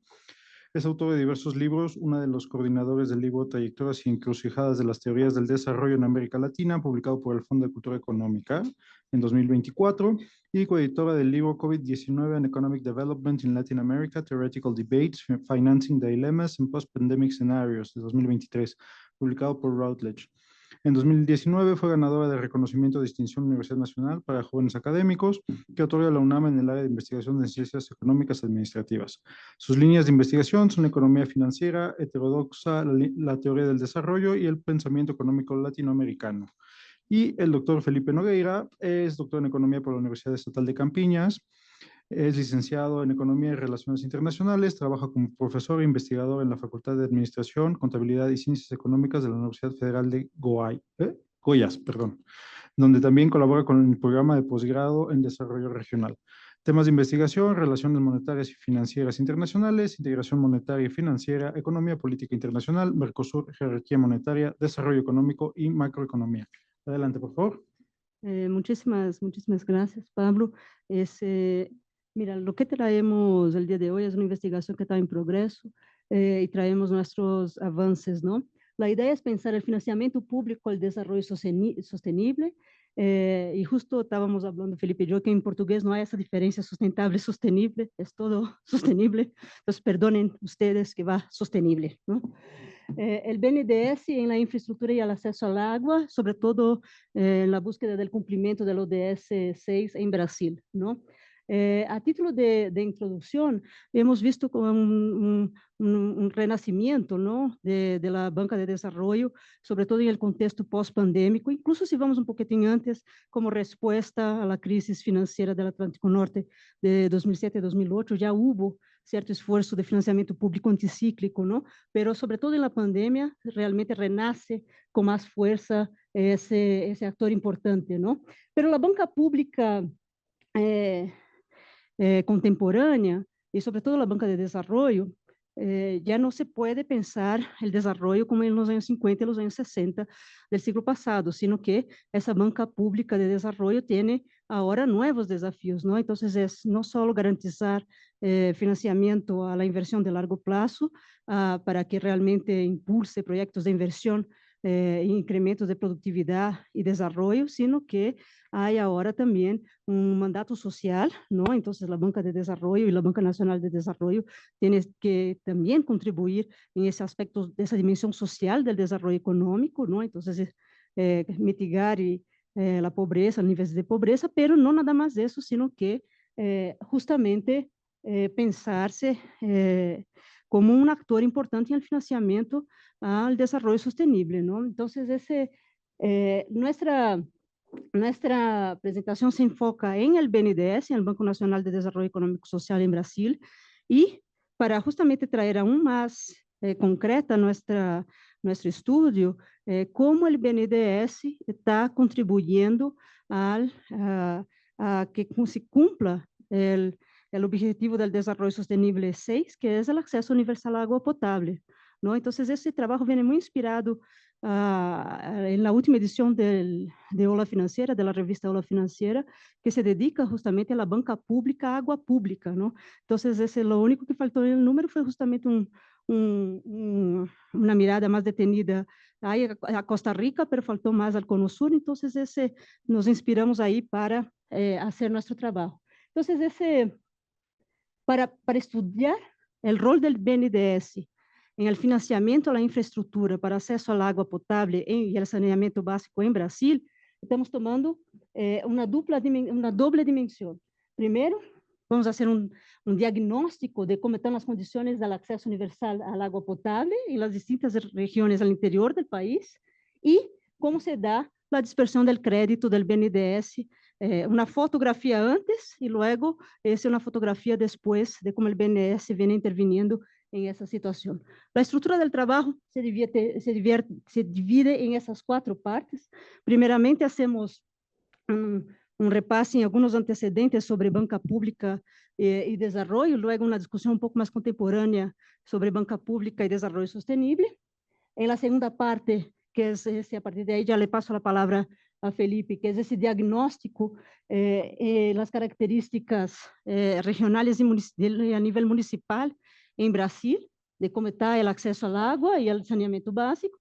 En la tercera parte, ya la incidencia del BNDES y finalmente algunas conclusiones, ¿no? Entonces, a título de revisión teórica, la parte de antecedentes, obviamente, en el entramado dimensión financiera del proceso de desarrollo, uno recorre desde Schumpeter, ¿no? Pensando justamente en la creación del poder adquisitivo por parte de la banca como un impulso necesario al financiamiento del proceso de desarrollo, ¿no? Entonces, realmente, Schumpeter está hablando de esa expansión del ciclo, del esquema circular que la teoría neoclásica trabaja y diciendo que en el centro del fenómeno económico relevante que merece ser analizado está el desarrollo, la expansión de ese sistema y la dimensión financiera de esa expansión. Luego estudiamos algunos ensayos publicados en 62 por Alexander Gershekron, que es justamente cómo los bancos universales se conformado de forma distinta en la trayectoria histórica de los países de industrialización tardía, ¿no? Entonces, Gershekron está sobre todo estudiando las diferencias entre el sistema bancario alemán y francés en el impulso a esa industrialización tardía, de entendida tardía ahí, a diferencia de el desarrollo industrial inglés, ¿no? Y también estudia cómo se da el despliegue industrial en la URSS y finalmente el último ensayo es un comentario sobre la novela Dr. Zhivago. Entonces, solo por eso ya es un economista interesantísimo de estudiarlo, ¿no? Luego, demos un brinco y analizamos el trabajo de Ocampo sobre Banca Nacional de Desarrollo, viendo como Ocampo, realmente Ocampo y sus coautores, hay un mix entre argumentación de tenor más neoclásico, en que la banca de desarrollo sería requerida para corregir fallas de mercado o internalizar o financiar proyectos de inversión con externalidades positivas. Entonces, esa es una parte de la argumentación de Ocampo, pero no es todo. Ocampo también tiene una patita mucho más heterodoxa en la cual ve la banca pública como un agente importante para hacer política anticíclica y moldear y crear mercados a través de su acción, ¿no?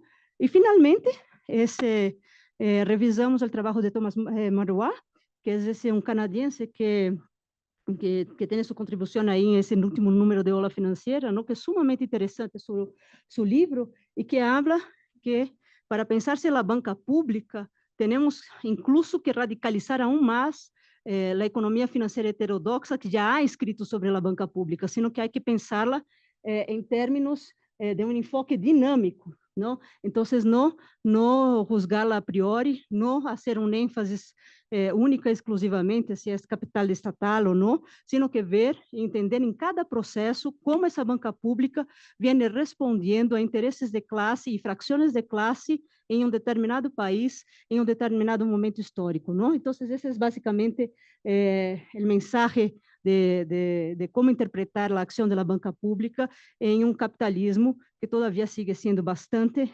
dividido por classes sociais, não? E aí também Marwá disse da importância da banca pública em processos de descarbonização, desfinanciarização e de consolidação democrática de nossas sociedades, não? Então, esse é basicamente um pouco o referencial teórico em qual nos estamos movendo. Agora sim.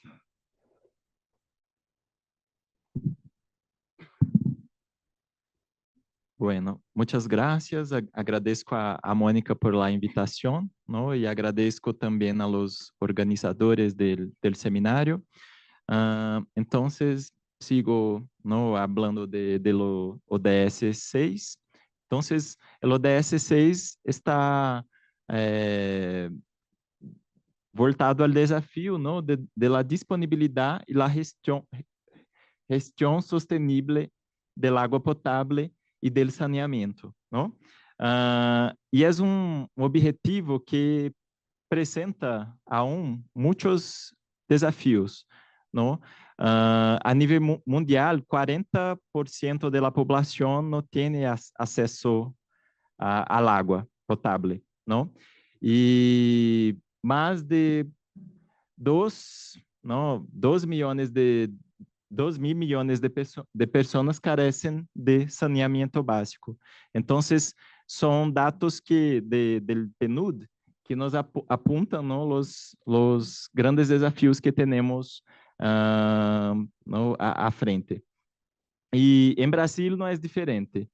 16% dos brasileiros não têm água tratada e 44% não tem acesso ao saneamento. Então, o problema do saneamento é o mais grave dentre os dois, não? E as disparidades regionais são grandiosas também. Quando não pensamos que as regiões norte e noroeste, cerca de 85% não têm acesso ao saneamento. Então, são desafios bastante importantes para o Brasil. Aqui são dados do Instituto Trata Brasil, com base em uma pesquisa do Instituto Brasileiro de Geografia e Estatística, que revelam não, que quase 50% de los hogares em Brasil sofrem algum tipo de carência de saneamento, não? Que tipo de carência? Carências associadas à falta de água ou às vezes a vivienda tem acesso à rede de abastecimento, pero a água não chega com frequência, não? Com frequência diária. Não há depósito de água para reservar, não? A água. Privação de banho e privação de recorrida de resíduos, não? Resíduos sólidos e também águas residuais. Então, aqui temos, não, que são porcentagens altas, não? Tanto para vivendas e em termos de habitantes. E o Instituto, não, penso que é interessante que traz essa imagem, né, de como é a vivienda típica em Brasil que sofre de estes tipos de carências, não? Então são viviendas situadas em zonas rurais, não? Ou em las periferias de las grandes cidades. São mais frequentes em el norte do país, não? Como estados como Pará, Maranhão, Piauí. A casa tem uma sala de estar, cocina, 1 ou 2 quartos. Não há água tratada para beber. A basura se queima no pátio ou se tira em la tierra, não? Então, essa situação é bastante comum em Brasil, em estas regiões. Aqui eu trago um dado interessante que es el Índice de Desarrollo Sostenible de las Ciudades, divulgado por el Instituto de las Ciudades Sostenibles, ¿no? Instituto de Brasil, apoiado por las Naciones Unidas. E aí eu destaco exatamente o ODS 6, não? Então é uma classificação aqui de todos os mais de 5.000 municípios brasileiros, quanto ao grado de sucesso obtenido hasta agora en el cumplimiento de las metas específicas de ese objetivo, ¿no? Y lo que observamos es justamente essa disparidade regional, ¿no? En que el norte del país presenta todavía muchos desafíos en ese sentido. Y aquí los indicadores, ¿no? Que son usados para el cálculo de este índice, entonces son indicadores asociados al acceso al agua y el saneamiento. Hay también, ¿no? un indicador relacionado con las enfermedades causadas, ¿no? por estos problemas, por la falta de agua y la falta de saneamiento. Y para este indicador específico, los resultados no son tan problemáticos así, ¿no? Y muy probablemente se relaciona con las políticas de salud pública en Brasil, ¿no? Tenemos un sistema único de salud, entonces en ese indicador específico hay avances importantes. Con relación al agua al norte del país, no tenemos problemas, pero los problemas más graves son con relación al saneamiento sanitario. BNDES, su papel, ¿no? Então, Mônica já falou sobre o papel de la banca pública, de la banca de desarrollo, entonces voy a me concentrar a actuación del BNDES. Aquí tenemos, ¿no? Los desembolsos anuales, considerando todos los desembolsos de la banca, y la participación en el PIB brasileño, ¿no? Como era de se esperar, BNDES tuvo uma acção importante durante a grande crise financeira internacional, al fines del año 2000, ¿no? Cuando su participación en el PIB llegó a más de 4%. Y después de eso, sufrió ataques, ¿no? En razón de la mudanza del gobierno, y los desembolsos cayeron hasta la pandemia, volvió a crecer, pero la participación en el PIB no recuperó su importância anterior e permanece ali cerca de 1%. Aqui são os desembolsos para os ODS. Os mais importantes são os relacionados à indústria e ao trabalho, não? Temos aqui os valores, e o ODS 6 está ali com, ¿no? 16.000 millones de reales entre los años de 2015, cuando empiezan los ODS, hasta 2023. Aqui só para reforçar, ¿no? essa análise de las disparidades regionales, comparamos, ¿no? Los desembolsos per cápita en la gráfica derecha, recebidos por los estados, y el grado del cumplimiento del ODS, y ODS 6. Y lo que observamos es que hay una disparidad muy grande, ¿no? En los desembolsos cuando consideramos los estados que más necesitan. Entonces, hace falta de una estrategia más coordinada ¿no? del papel de BNDES en essas ações aqui relacionadas com o ODS 6. Conclusões, então, ¿no? Depois de um período de hegemonia do neoliberalismo, en el cual las bancas de desarrollo fueron presionadas, observamos uma reactivação actual em diversos países latino-americanos, que é uma notícia boa, ¿no? Pero não basta só isso. No es necesario que el mandato de estos bancos sean modificados de modo a incorporar estes desafios, não, relacionados à sustentabilidade. E aqui sugerimos um triple mandato da banca pública que incluya las preocupaciones con la dinámica, que sea inclusiva y sustentable. Muchas gracias. Bueno, muchísimas gracias por la presentación. Yo creo que para que demos paso a las preguntas y respuestas del público, me voy a pasar a la mesa para que estén todos aquí arriba. ¿Sí? ¿Van a subir sillas? Bueno, ok. Para que todos los ponentes puedan estar aquí.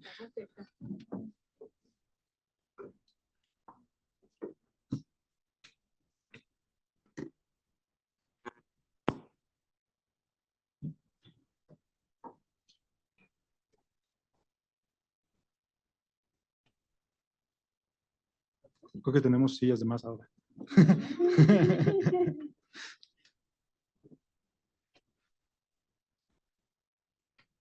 Donde quieras. Ahí no te van a ver con la computadora. Doctor Ivanova, ¿no se quiere sentar? ¿No? Muy bien. Bueno, entonces, si tenemos preguntas del público, adelante, ya está el panel completo aquí para quien guste. Ya está la foto también. Sí, ahí al fondo, por favor. ¿Alguien tiene micro? No sé si hayan contemplado, no recuerdo la técnica que están utilizando mucho para la extracción de petróleo, bueno, que creo que tendría que ser considerada para esta supuesta transición energética, ¿no? Que contaminan mucho el agua. Bueno, me vino a la mente cuando el doctor refirió que no había dentro de estas cuestiones renovables lo del agua, no nada más lo eólico, lo solar y demás. Y me surgió, porque creo que no escuché en ninguna de estas ponencias, nada del fracking, que es, o sea, sumamente contaminante y vaya, pues creo que es una característica quizá tajante de una cuestión neoliberal, ¿no? Que aunque discursivamente han referido que no, bueno, que se está en contra de estas políticas neoliberales, que no haya como que una cuestión una alternativa más viable propuesta, habla de que se sigue el mismo modelo de producción económica pues sí, mundial, ¿no? De los sistemas del Fondo Monetario Internacional y de toda esta configuración, y que cada vez creo que se alejan más de los supuestos postulados cepalinos, ¿no? No sé si haya a lo mejor tangencialmente por ahí en alguna de sus investigaciones una mención muy corta de esta problemática. Adelante, adelante. Pero si quiere primero. No me tardo. ¿Ustedes han considerado el tema es que nosotros hicimos un cruce para ver el tema del acceso a la electricidad y ese justamente era uno de los principales determinantes del acceso al tema del agua? Entonces quizás hacer esos cruces es interesante. Nosotros lo hicimos para muertes y contagios por COVID versus acceso a estos servicios básicos, 3 servicios básicos, y salieron cosas muy interesantes.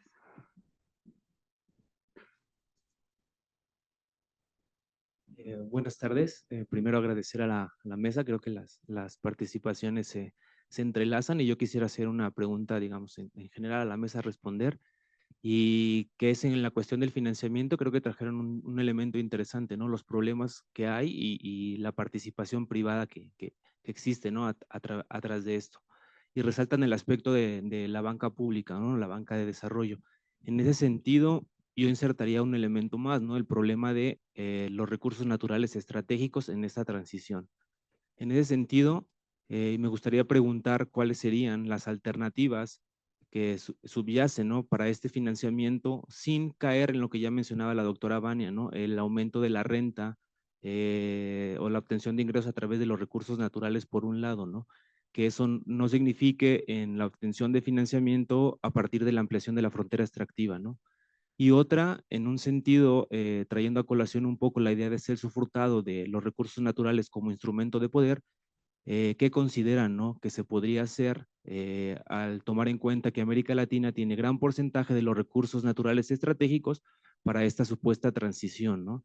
En el sentido de entender que existen asimetrías tanto del norte global, pero también asimetrías en cuanto al desenvolvimiento de, llámesele patrón de acumulación primario o en las economías latinoamericanas, ¿no? Entonces, me gustaría saber qué piensan al respecto, ¿no? Gracias.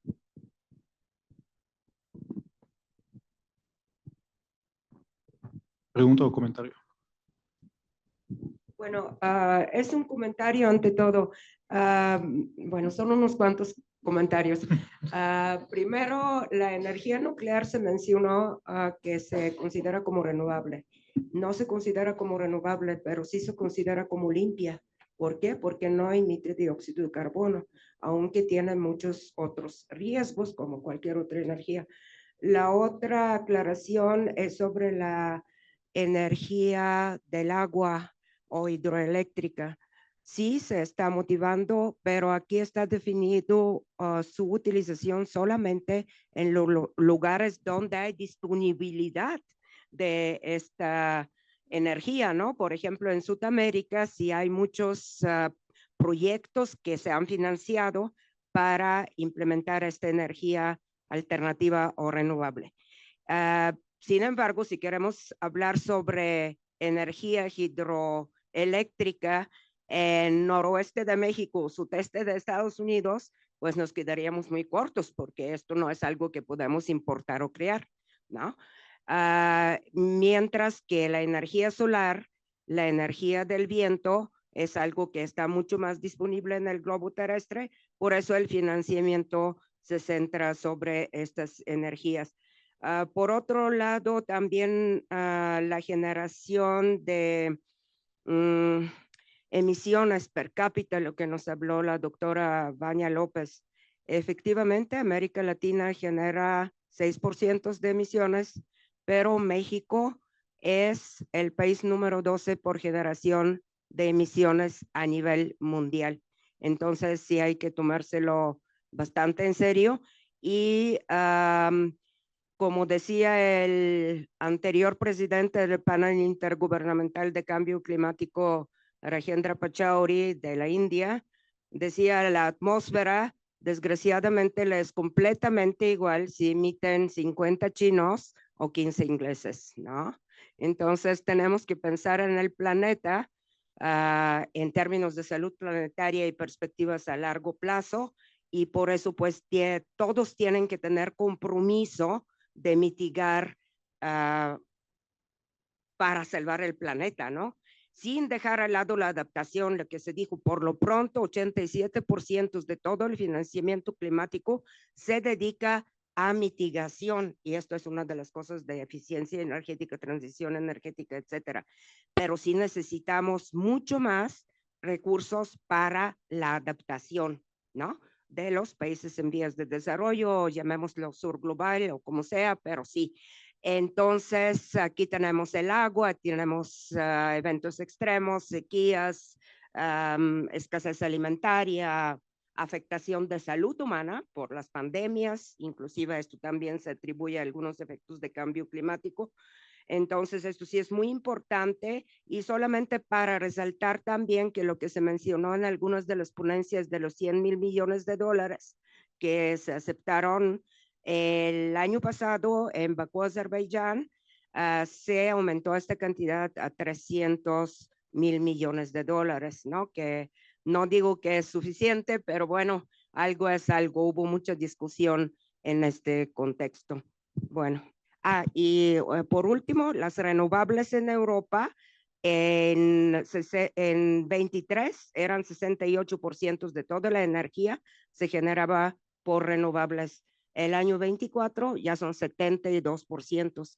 Entonces Europa sí se lo toma muy en serio la generación de energías renovables. Alemania ya genera como 13% de su energía con base en energía solar, aunque no tiene esta exposición solar como algunos de los otros países, ¿no?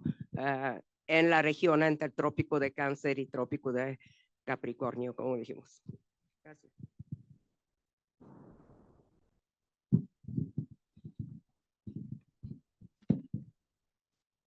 ¿quién quiere comenzar con las respuestas? ¿Empezamos de este lado? Ah, uno más, adelante. Sí, adelante.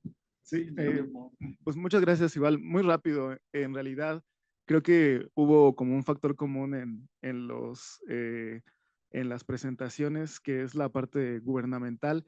Y quisiera preguntarles a todos los ponentes, justo para el caso mexicano, específicamente si en este régimen de la 4T, ustedes, ¿cuál es su perspectiva respecto a esta transición energética? La doctora Vania presentaba algo que me parece escandaloso, lo del Plan México y respecto a las mineras. Sin embargo, en otro tipo de planes, como por ejemplo, sé que el gobierno actual lo que está tratando de hacer es que Pemex diversifique su producción energética, además de que se enfoque a las energías fósiles, cuya objetivo ya no es mirar a la exportación, sino más bien al consumo interno, la refinación, algo que tocaba el doctor Yedra respecto al tema de la soberanía. Bueno, pero además también se plantea que haya una transición hacia energía eólica, hacia celdas fotovoltaicas en la parte de Sonora, en el norte, ¿no? Entonces, más que nada a todos, ¿no? Un comentario respecto a cómo, qué podemos esperar con el nuevo gobierno. ¿Tenemos altas expectativas o deberíamos de comenzar a preocuparnos y, como decía el doctor García Zamora hace rato, pues más bien comenzar a presionar, ¿no? Por un lado. Y del otro lado, en el caso de Brasil, justo cuáles son las perspectivas que se tienen, si bien planteaban específicamente lo que está haciendo el banco respecto al objetivo 6, que es saneamiento de agua. Si ustedes han visto a partir de la transición que se tiene con el gobierno de Lula y esta nueva, pues este nuevo periodo, si ven pues evidentemente muchísima más disposición y cuál sería el papel también, sé que no es el tema, pero si pudieran hacernos un comentario a lo mejor sobre el papel también de la petrolera, ¿no? Y si están pensando en una transición hacia otro tipo de fuentes, ¿no?, energéticas. Gracias. Bueno, yo muy rápido, obviamente. Con la llegada nuevamente de Donald Trump en la industria petrolera hay una frase que es drill, baby, drill, ¿no? Y Trump la retoma, obviamente, y además respecto al fracking es frack, baby, frack.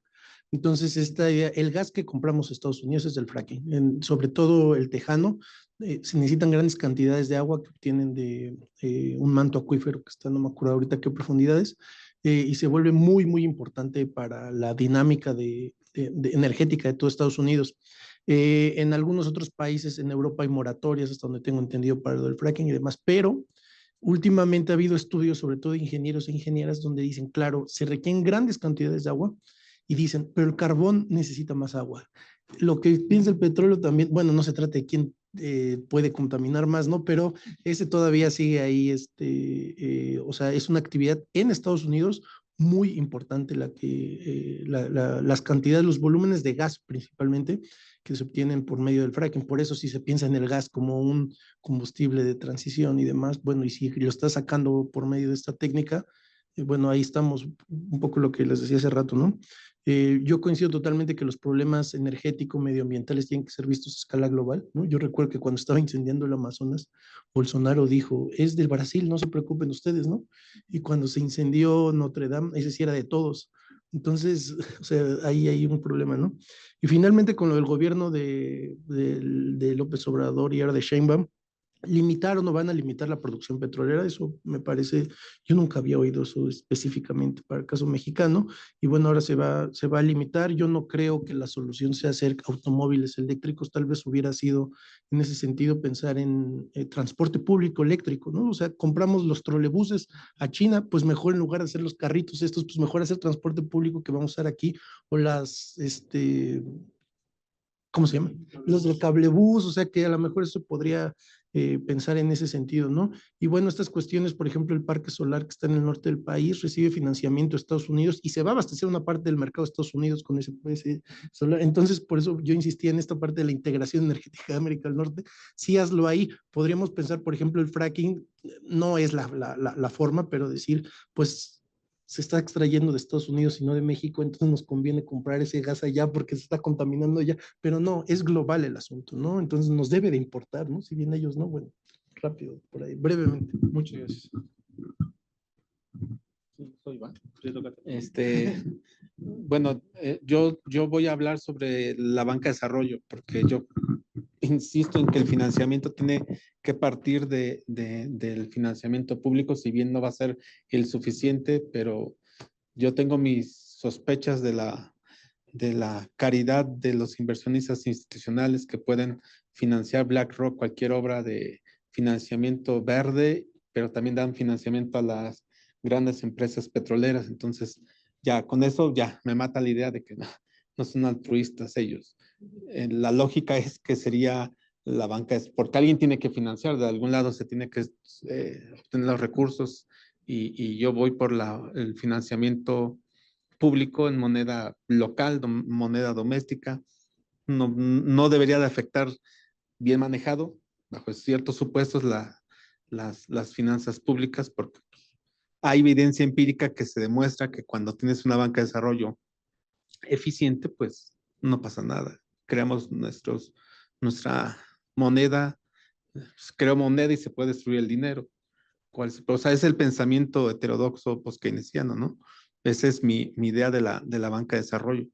O crear una banca de desarrollo especial para esta coyuntura problemática que es muy seria, es global, etcétera, etcétera. Podemos crear banca de desarrollo enfocada en la transición energética, o llámenle como quieran, pero destinar los recursos a este fin, crear bonos públicos bien regulados, etcétera, etcétera. Yo no le veo ningún problema, pero bueno, el poder de BlackRock es muy amplio. Bien, muchas gracias por las preguntas y bueno, son diversas. Voy a tratar de responder algunas de ellas. Bueno, en esta cuestión de la transición energética, si bien sí la región europea, Alemania es, digamos, de los países que mayores avances tienen transición energética, también es cierto que en los datos son también generadores de energías fósiles y consumidores de energías fósiles. En otras exposiciones hemos planteado que no hay una sustitución, sino una suerte de acumulación. O sea, si bien sí están avanzando en producción de energía renovable y consumo, también es cierto que no han dejado de consumir las energías fósiles. Se ha estabilizado, sí, pero no han dejado de consumir, ¿no? Y entonces esto es una suerte de acumulación, no de sustitución. La generación de energía renovable también es contaminante, ¿no? Porque se señalaba, ¿no? Bueno, la energía renovable es intermitente. Entonces necesita almacenamiento. Este almacenamiento requiere de ciertos minerales estratégicos, ¿no? Y se tiene que llevar a cabo a partir de una extracción de estos minerales. Aquí la pregunta sería, ¿a costa de qué Alemania, la Unión Europea, Estados Unidos está llevando a cabo su transición energética? ¿No? Pensando en que justamente están usando los recursos naturales de regiones como América Latina, África, etcétera. Entonces, bueno, yo creo que habría que cuestionar también esta transición energética desigual, ¿no? Que estamos viendo. Por el otro lado, yo no, yo matizaba, no decía que no fuera importante las emisiones de gases de efecto invernadero de México, de América Latina, más bien matizaba, digamos, la culpa, ¿no? Porque en todo esto pues debe de haber justicia climática. Quien más emite pues debe de generar esos procesos de mitigación más amplios, ¿no? Y todo el protocolo de Kioto, por ejemplo, es un esquema que se generó desde 1997 a partir de 3 esquemas de financiamiento en donde son los países menos desarrollados los que han pagado, digamos, han pagado estos costos de esta justicia climática, ¿sí? Se emiten bonos de carbono, estos bonos de carbono se compran en los países de América Latina y los proyectos de infraestructura que se hacen acá. O sea, condicionando, digamos, esa transición energética a que se tiene que dar o se tiene que llevar a cabo en los países menos desarrollados. ¿Qué costos tiene esto? Durante todo el periodo de Felipe Calderón se le dio mucha relevancia a la energía eólica, ¿sí? Pero ¿quiénes eran estos actores? Iberdrola, Gas Natural, Repsol, empresas españolas, sí estaban generando energía eólica, pero ¿para quiénes estaban generando esta energía eólica? ¿No? Fue uno de los debates importantes durante el gobierno anterior, ¿no? La reforma al sector eléctrico, justamente por este esquema de mercado que se estaba generando ahí, que si bien sí estábamos generando energía, pero ¿quiénes eran beneficiarios de esa energía? Bueno, alternativas, ¿no? Rápidamente. Ya se habló de la banca de desarrollo, ya se habló del financiamiento, ¿no? La importancia, yo estoy de acuerdo en la banca de desarrollo, el financiamiento en moneda nacional, la diversificación de los impuestos, no solamente la renta petrolera, sino otro tipo de impuestos, impuestos al carbono. Al final ya no me dio tiempo, ¿quiénes en América Latina cobran impuestos al carbono? Impuesto a esta cuestión, actividades extractivas, ¿no? Impuestos a la contaminación. Son formas en las cuales se podrían crear fondos también y que financiaran no solamente la transición energética, ¿sí? La protección de la biodiversidad, el agua, o sea, hay problemas graves, el problema del agua es un problema grave, ¿no? En Puebla nos estamos quedando sin agua. Y el agua que sale, o sea, se extrae de pozos muy profundos que ya es un agua sarrosa, que está contaminada. O sea, la problemática no solamente tiene que ver con la generación de electricidad, sino con un sinfín de problemas. Por eso yo hablaba no solamente de una transición, sino de una transición justa, ¿no? Y eso significa la inclusión de las comunidades, de las poblaciones en esa transición. Y bueno, hasta ahí me quedo, si no me voy a ampliar. Bueno, pues yo nada más voy a añadir lo de México. Justo lo tenemos muy fresco porque aprovechando rápido el comercial, hicimos un policy brief de parte de la red SIC, que es la red de científicos y científicas por el clima, y justamente para determinar cuáles son estos retos que hay en este sentido. Y bueno, se estima que México necesita aproximadamente 126,000 millones de dólares hacia 2030 para alcanzar sus objetivos climáticos con base en el propio gobierno de México. La Secretaría de Crédito Público informó que el país requiere movilizar el equivalente al 7% del PIB cada año hasta el 2030 para financiar proyectos que permitan la transición hacia un desarrollo sostenible. No obstante, el presupuesto de egresos de la Federación en 2025 reflejó importantes recortes y algo muy preocupante. El presupuesto total asignado al ramo 16, que es medio ambiente y recursos naturales, se redujo un 40%. Y la Comisión Nacional del Agua es la que continúa absorbiendo 4/5 partes de este presupuesto. Igualmente, mientras que las áreas naturales protegidas, que son básicas para el tema de biodiversidad y para adaptación, recibirán apenas 2/3 partes de lo asignado en el año 2018. Igualmente ha habido recortes importantes para la Profepa, que es la Procuraduría Federal de Protección al Ambiente, con recursos ya insuficientes, y ahora se le quitó el 14%.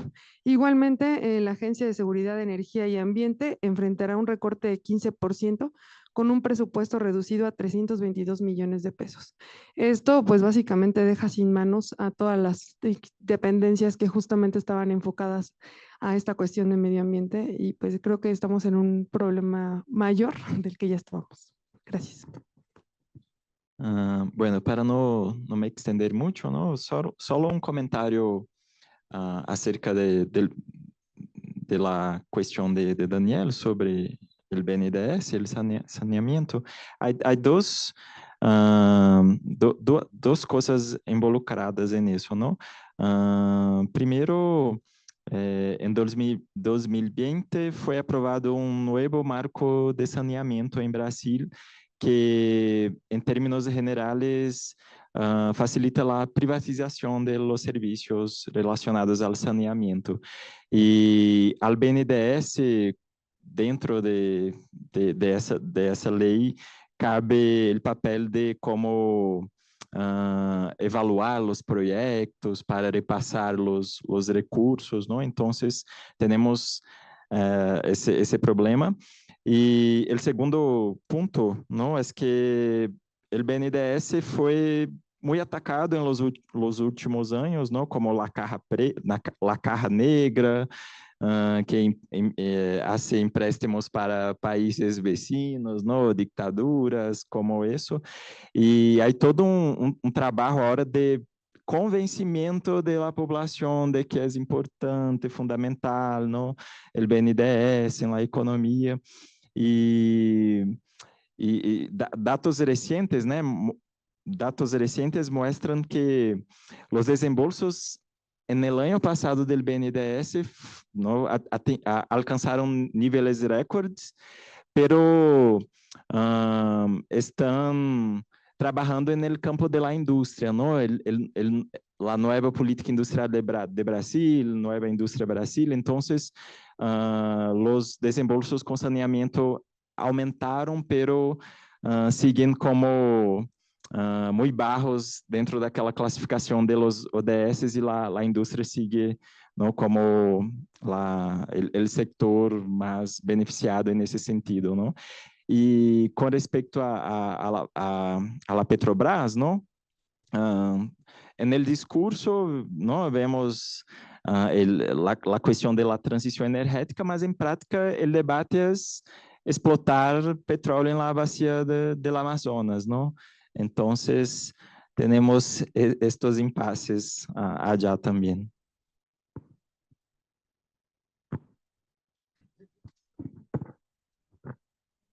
Pues muchísimas gracias a todos los ponentes de este panel. Ha sido una muy buena discusión. Creo que podemos seguir hablando del tema durante mucho tiempo, pero pues ya se nos acabó.